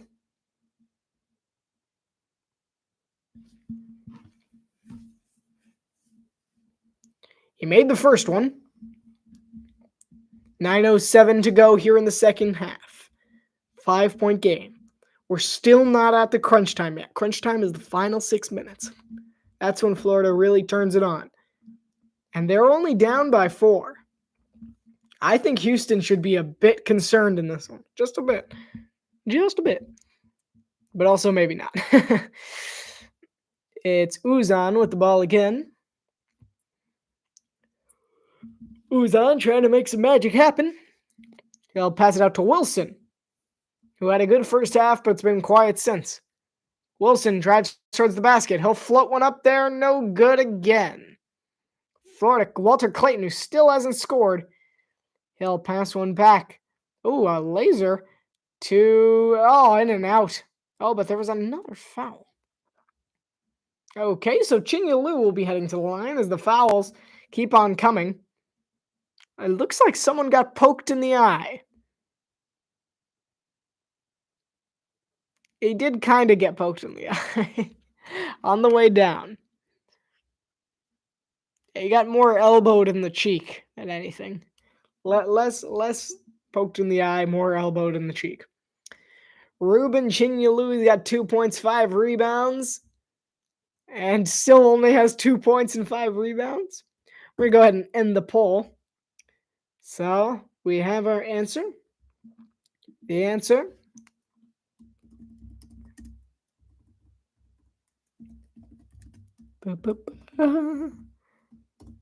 there you go. You did it, the one person that voted. Wilson inbounded to Uzan. Stat pack. Teams are combined 10 of 34 this half. Man, I'm tired. I think I'm doing pretty good for my first basketball commentary, but still tired. Jawan Roberts. Roberts attacking the basket. Under a lot of pressure, it slips out. It's still possession, Houston. Surprised no one thought Hakeem was the leading scorer. Because my grandpa played basketball. Really? That's fun. Wasn't Elvin Hayes playing like back in the 70s, 60s? I mean, he is your grandpa. All right. Walter Clayton has it for Florida. They're only down by 3 now. Clayton drives it up. He's got points. Walter Clayton. He'll get the hoop and the harm. How about it? Walter Clayton. What a play there by Clayton. Just get into the basket through the foul. That's what he's been so good at this year, is just keeping going through and through the foul. Fantastic effort there. Hey, the new Marvel Studios movie. I plan on seeing this as soon as it comes out, essentially. Thunderbolts Asterisk. Sounds good. Let me know if you're going to watch it. This is something we do at least once every stream as we talk about movies. Thunderbolts should be fun. I think it's going to be incredibly stupid, but I think it'll be fun. Because I mean, just the characters that are in it are not. They're just stupid characters, but it should be still an interesting story nonetheless. Senior. Yeah, okay. Your grandpa's still old, dude. Where'd your grandpa go to college?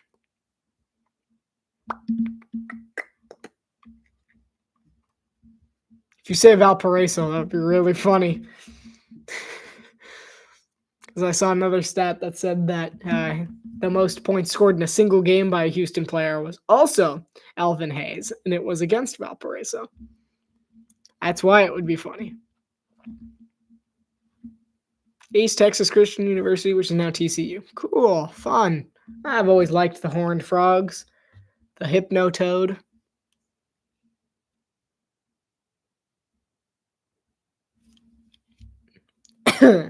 All right, let's end this game. I don't have any more trivia.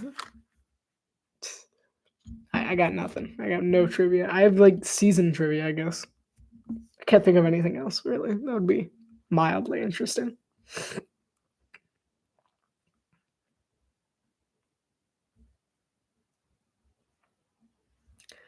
I'll try and find something. A statistical anomaly.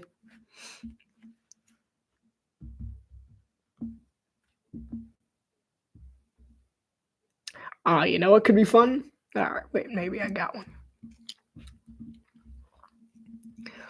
We're going to check to see how well you've been following Florida. Or just basketball in general. No looking it up too late now.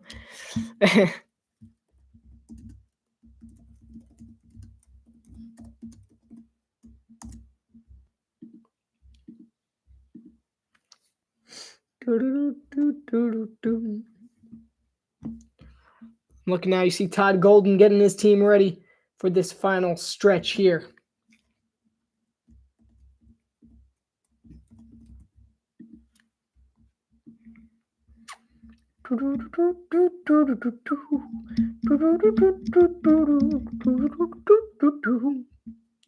Yeah. All right.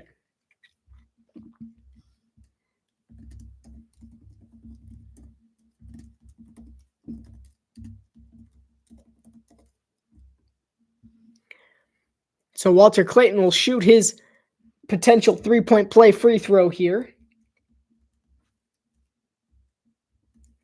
It is, in fact, you're slightly ahead of me, my friend. Now it is a tie game. I told you, it's never over with these Gators. They're so good at keeping things going for the longest time.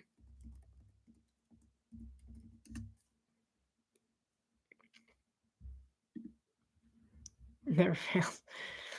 Uzan has it. And Uzan floats one up, no good. And out of bounds on Clayton. It'll be Arkansas. My goodness. I got to rewrite the question now. Houston ball. That was funny timing. I think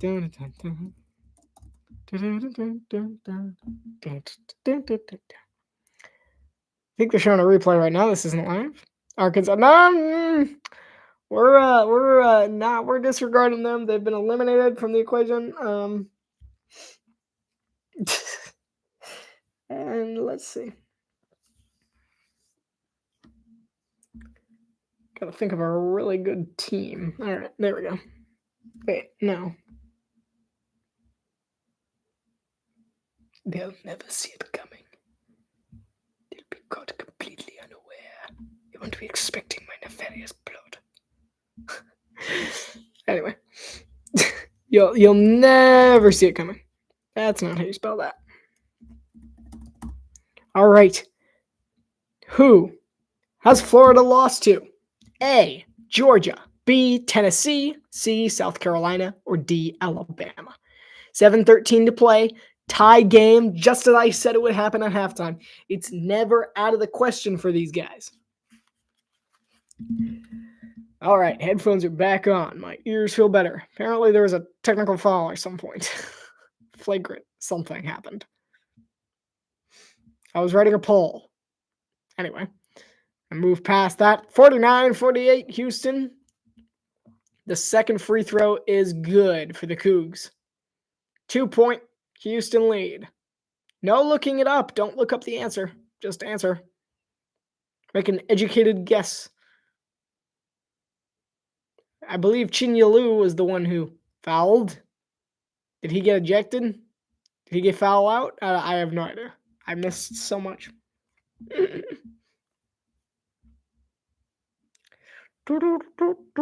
All right. Another free throw. No good.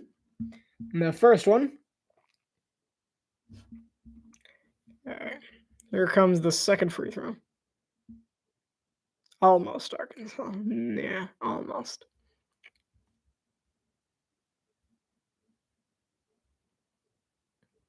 Here comes the second free throw from Juwan Roberts.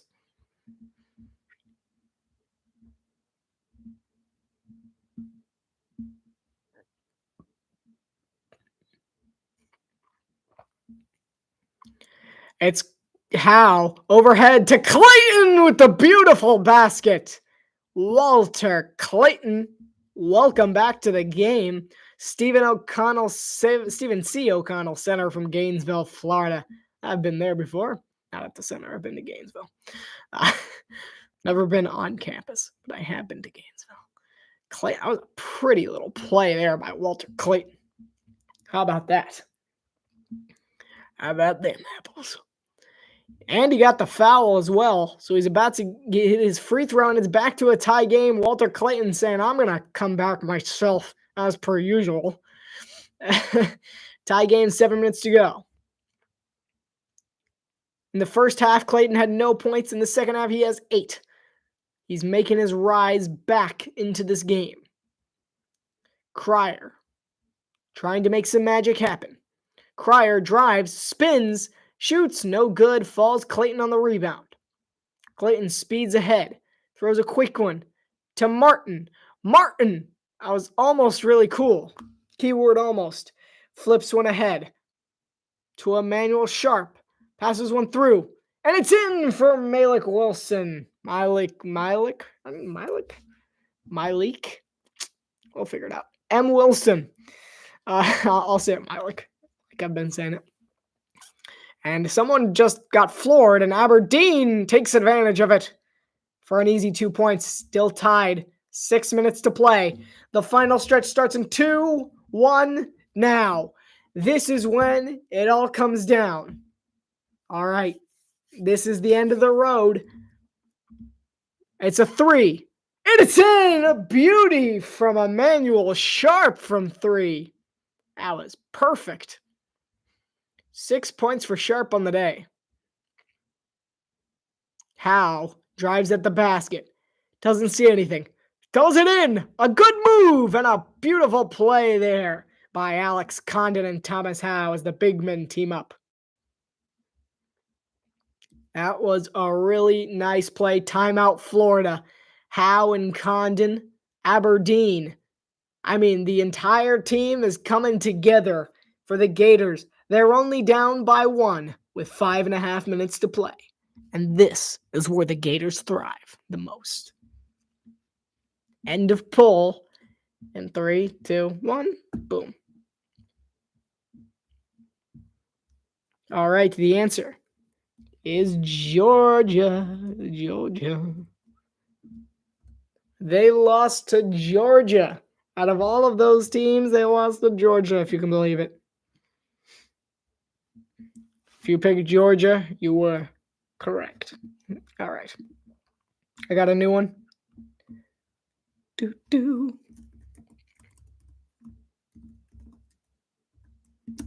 Who did Houston?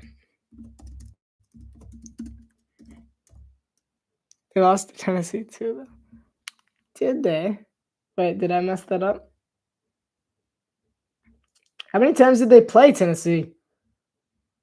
Oh, you're right. I only saw one of them. My bad.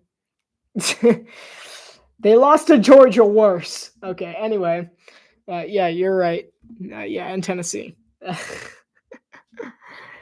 Oops. All right, I won't get this one wrong. It's pretty hard to get this one wrong. We're back, though. Sharp passes it inside. A nice play for Sharp as he drives to the basket. 58-55. We're heating up on offense in this one. Clayton has it. Condon trying to find someone for help. Gets it to Aberdeen. Aberdeen to Howe. And, okay. Quite frankly, the worst flopping I've ever seen. Did they call a foul on that?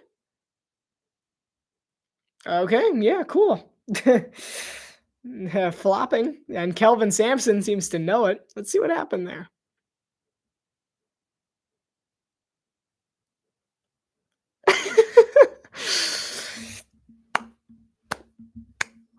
Give the man an Oscar. He deserves it.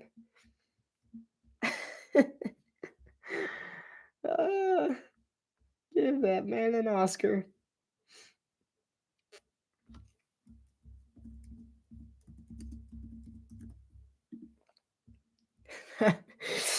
That's funny.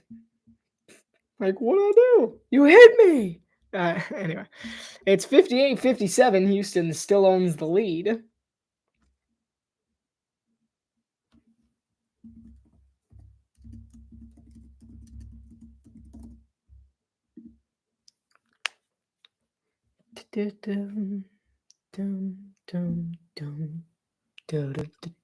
All right. Crier. Nope, sorry, that's Usan. Usan. And it's in with a big putback jam. That was cool.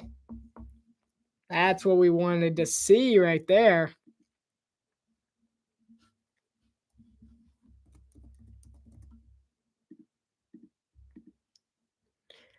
And this is Ching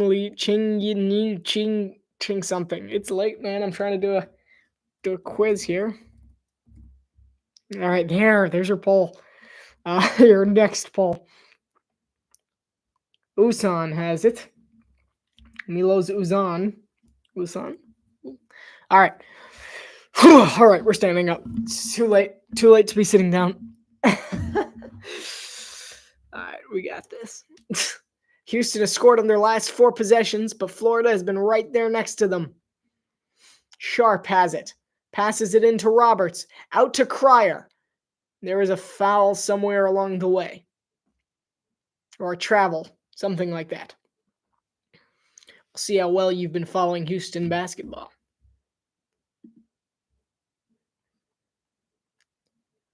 57-60. The Cougs lead the Gators. It's coming down to the wire. We'll leave it a bit. Yeah, we'll leave it up for like a minute longer. So we'll see if one other person votes.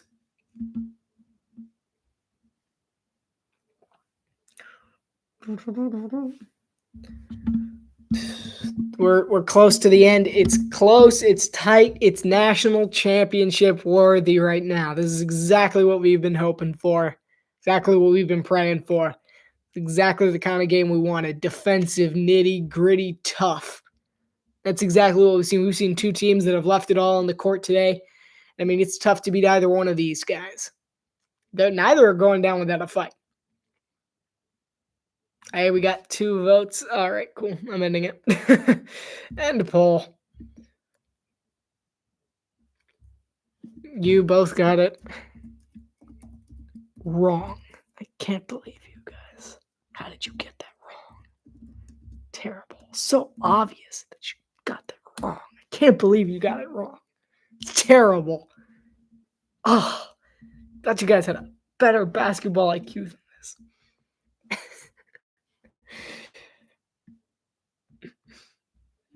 All right, wait, who won the Heat game? Is it over? Me also following NBA basketball. Who won? Hey, we won. We're still on our bit of like the end of year high that we get. Happens every year. Jimmy Butler, no Jimmy Butler. I don't think I got any more trivia. I actually don't think I have any more trivia.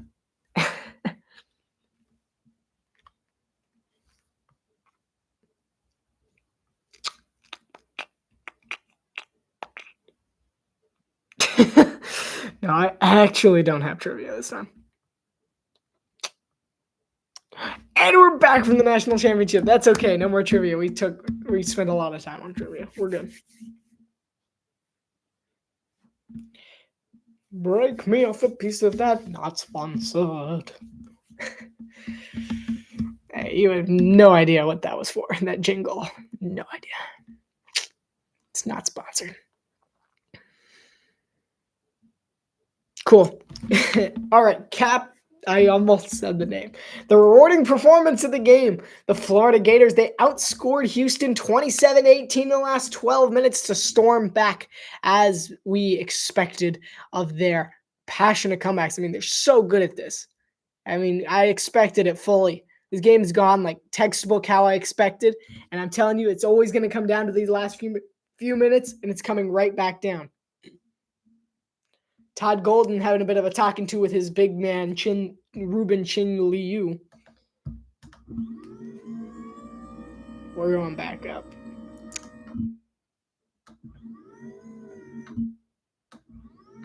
Cool. Bet you're jealous. You don't have my desk. Haha. All right, 3:24 to go. It's Walter Clayton to Thomas Howe. Clayton from 3. Clayton drains one. It's a tie game. Walter Clayton.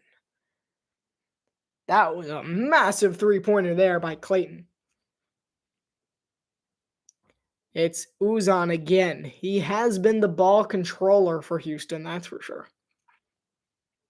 62nd straight game with a three-pointer made for Walter Clayton. That's a school record. It's Cryer trying to find a way out. He's double-teamed. He'll get the ball back off the pick. Cryer trying to weave his way through traffic. He gets it on the rebound. 62-60, Houston lead. 2:30 to go. It's all on the line here. Howe slips away, spins out from 3. Florida, no good. A rebound, blocked, swatted down, and then tripped on was Richard, but he was fouled in the process. It's all coming down to the wire here, folks. There may not be any more trivia, but I got something to tell you. In 30-something years, the winner of this game will become a trivia question. We'll figure out what the answer is in 2 minutes and 18 seconds. Will Richard, he's got 2 to shoot. He drills the first. We just saw Houston make a substitution. I'll tell you who that was in a moment.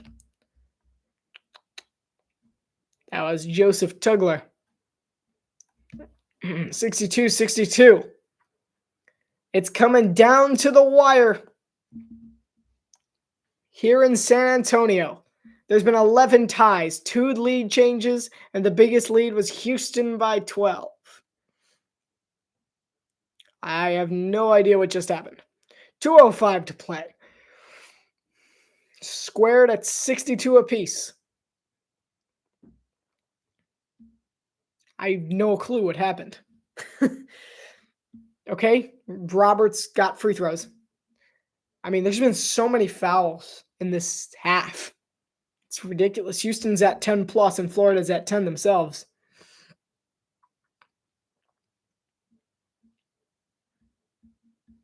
Here we go. From Roberts. It's not Roberts, though. That's not Roberts, though. Why would they say it was? That is Tugler. Joseph Tugler. Yep, there he is. I should have just waited. I should just wait for the prompt to come up on the screen. I keep trying to figure it out for myself. Florida's down by 1. Clayton has it off the missed second free throw by Tugler. Clayton pulls up from 3. No good. 63-62. Florida's getting a little greedy. They might just want to start taking the points, take the lead. Uzan to Tugler. Tugler caught in traffic. He'll flip one out to Uzan. Thought there might have been a foul on Cryer. There was not. Uzan steps into one and it's blocked.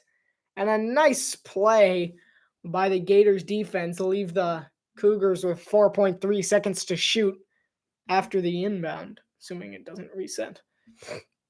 Nice block by Will Richard.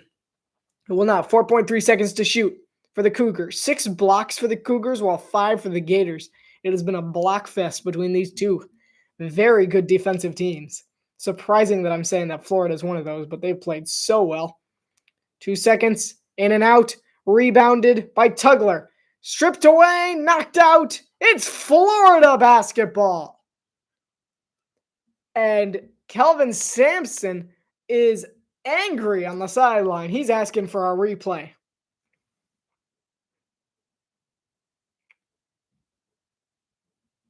Nope, that is out on Houston. I am sorry, Mr. Sampson, but on that forearm, on the swat there, that is out on Cougars. That is a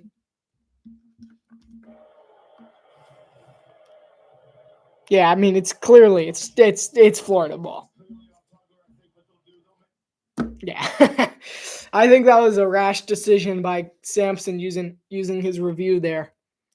I think he was caught up in the moment, a little angry. Should not have used his challenge for that. Although I have no idea what the college basketball rules are for challenge, but I know if you mess them up, it costs you a timeout, and Houston only has one left. And they can't exactly get that back. So I think that was a very rash decision by Kelvin Sampson. 1:21 to go. Houston leads by 1. And they have confirmed. Just checking. I mean, I saw him go like this, and then I'm listening to the PA announcement anyway. So Houston will continue. Apparently, they don't lose a timeout. I'm not super educated in college basketball rulebook. My mistake. Again, first excuse me. First basketball commentary. Anyway, just a game. Thank you. Have a good one. Walter Clayton moving out. Condon up for it. No good. Rebounded by Howe. It's stolen away by Houston.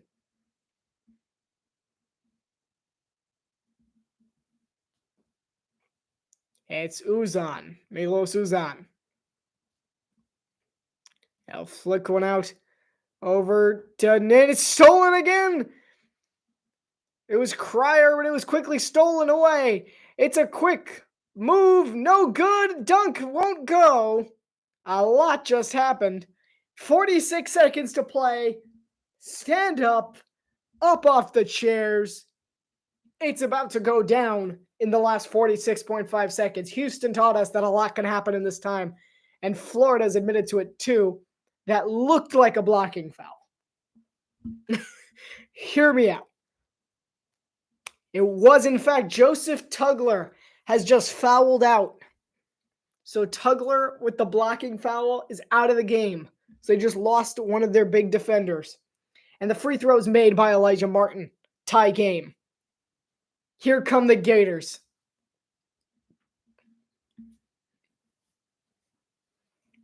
Elijah Martin with the chance to take the lead. With 46.5 to go. It's a Gators lead. It's their first lead since it was 8-6. Talk about a comeback. 64-63. Todd Golden's squad's in front. And we're seeing the Gator chop in the crowd as the Gators are back in front. This is crazy. It's about to go down, folks. Stand up off your seats. We have 45 seconds of wild ride left. It's about to be crazy. I tell you right now. I am so cold. Once the sun sets, freezing. I did not have enough caffeine today. All right. We're back from San Antonio. Frowns on the faces of the Cougars fans. Smiles on that of the Gators fans. Florida up by 1. 46.5 to go. Kelvin Sampson attempts to rally his team. Todd Golden tries to maintain his cool demeanor. 46.5 is all that's left until one of these two teams is cutting down the nets at the end of the road. Here we go. 46.5 is all that's left, and we're underway. Here comes the Cougars. Sharp to Roberts to Cryer. Back to Uzan. Back to Emmanuel. Sharp. It's out of bounds. It's Florida basketball. 26.5. And Florida gets it back. What a play. What a steal. And it was off his hand. A wonderful job. That was an incredible steal. I'm just going to say it right now. That was phenomenal. Absolute perfection. That was a phenomenal steal there by Will Richard. They're reviewing it again now to determine who it was off. But regardless, a phenomenal steal.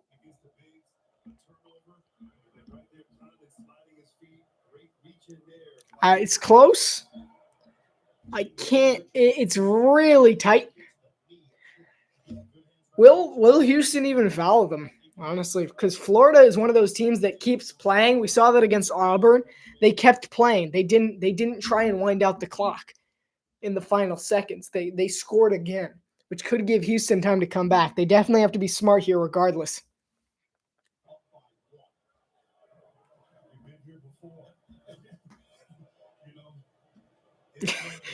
We've been here before. I need. We get it. You're good. Anyway. Florida has hit their free throws much better than Houston has, so I wouldn't doubt it if Florida does hit their free throws, but does Houston actually foul them? Or does the ball even go to Florida? It's really tight. I don't think they can overturn it. Yep, Florida basketball. So the Gators with 26.6 seconds. It's the Gators ball. How about Will Richard? He's stepped up so huge. Kelvin Sampson, not happy. Walter Clayton, cool as a cucumber. The entire Gators team is so calm right now. Like, just you look around and you just see guys like, so, like, they're just so chill. Gators, Clayton trying to get it in. He will, and he'll be. Oh, they didn't call the foul. Oh, they got to foul him. They did. They fouled Aberdeen. Wow. That took solid 7 seconds off the clock there. Some anxiety. Got some anxiety for you. Thing is, they're still within one score, even if he makes both free throws. Yeah, that was a foul. Be more aggressive. Come on. Get ejected. Game's over. Anyway, no, it's not over. I can't even say this is confidently Florida's game. It's just looking that way. All right, here we go. Florida fans hardly able to believe. Houston fans in the exact same state, but in a negative way. 19.7. Here he comes from Aberdeen.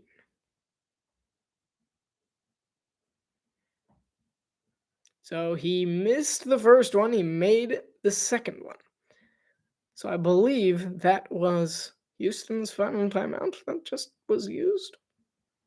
It was, in fact. So Houston used their final timeout. So he missed. So they do just need a 3-pointer to take the lead and a 2 to tie the game. But how the energy has shifted in the alamodome. All right, so you know how I said I picked Cougars because I'm wearing red, right? What if I were to tell you I'm secretly wearing blue? Or am I? We'll never know. we'll never know who I truly picked. All right. Take a small break of the headphones. It hurts, man. Headphones on for 2.5 hours is rough. I don't know why it's so cold in here all of a sudden. Like the lights are going out. I'm feeling a cold wind. I'm telling you, it's a ghost. Oh my. That was terrifying. That was scary. Wait, what? Game on 27 cents. I don't have the game. I'm not allowed to. God, find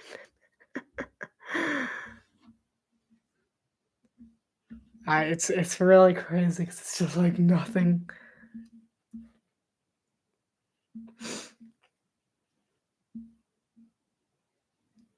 I was talking about a ghost, and then you just yes, that's exactly what was scary. Because I was just talking about him. You have great timing. Thank you for joining, by the way. We have fun here. Thank you for ruining that for us, Alex. Uh, all right, 19.7 seconds left to play. Houston. It's Cryer. 13, 12, 11. They gave it to Ahmed. It's Sharp. He fails. It's still live. Why didn't he go after it? It's over. The Gators win. What an anticlimactic ending. And that was terrible. The Cougars are going home. Gainesville's own Florida Gators are the champions. I have a secret. I'm so sorry. I'm oh so sorry that I ever that you may have thought that I would have picked Houston in this game. I never picked Houston in this game. Come on. You kidding? I'm from Florida. Let's go. Come on, Gators. They're the national champions. They're cutting the nets down. In San Antonio, Todd Golden and the Florida Gators are your 2024 through 2025 men's national champions. Surprise. I actually did pick Florida. I didn't just I wasn't going to bring this out if Florida didn't win, but I was really hoping they would win, and I wouldn't have had this whole thing if they didn't, because I did not pick Houston. I feel so good now. I got to do the whole gimmick. Yes. Florida is the champion. The Gators. What an ending. I don't know what happened. I think he double dribbled, which is what caused I think it was a double dribble ending, because he couldn't double dribble and there was no one there to help him, and Condon finished the game. That's crazy. And the Gators come out on top. That's absolutely incredible.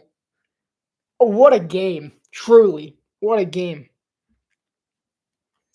What an absolute fantastic game. What a rally.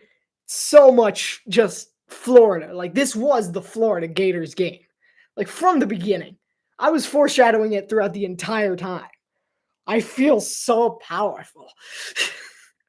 Because everything I said leading up to it was Florida winning. I nailed this one. This is one that I can confidently say I nailed. This was incredible. Let's listen to this interview. I want to hear this one.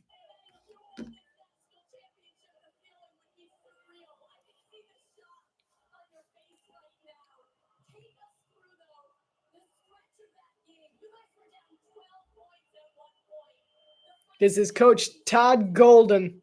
Deserves every minute of the spotlight.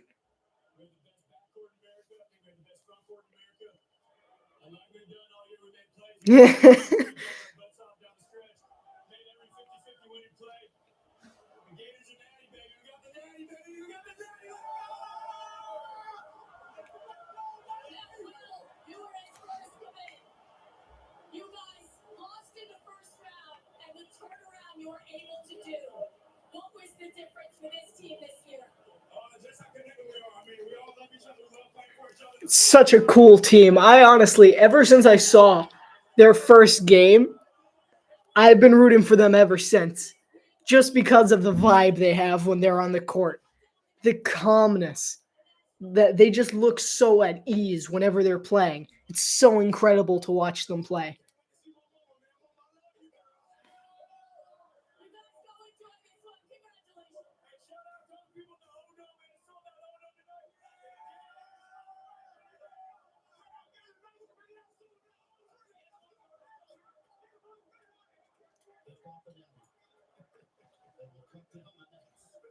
Nice. What a game.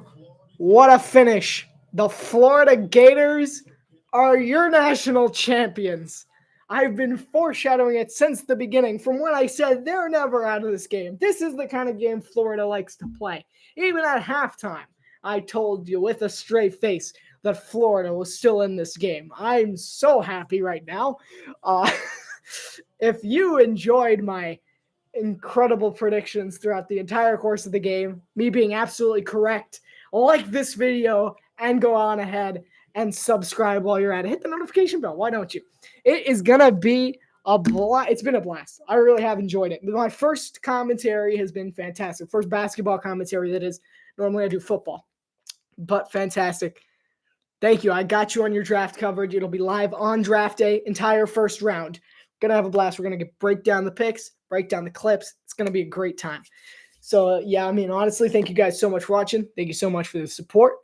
Been an absolute honor being here with you. Like, subscribe.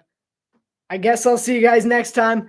How about them Gators? Let's see the chomp. They deserved every minute of that one. Thank you guys so much for watching. And I will see you for the NFL draft. See you next time. Bye-bye.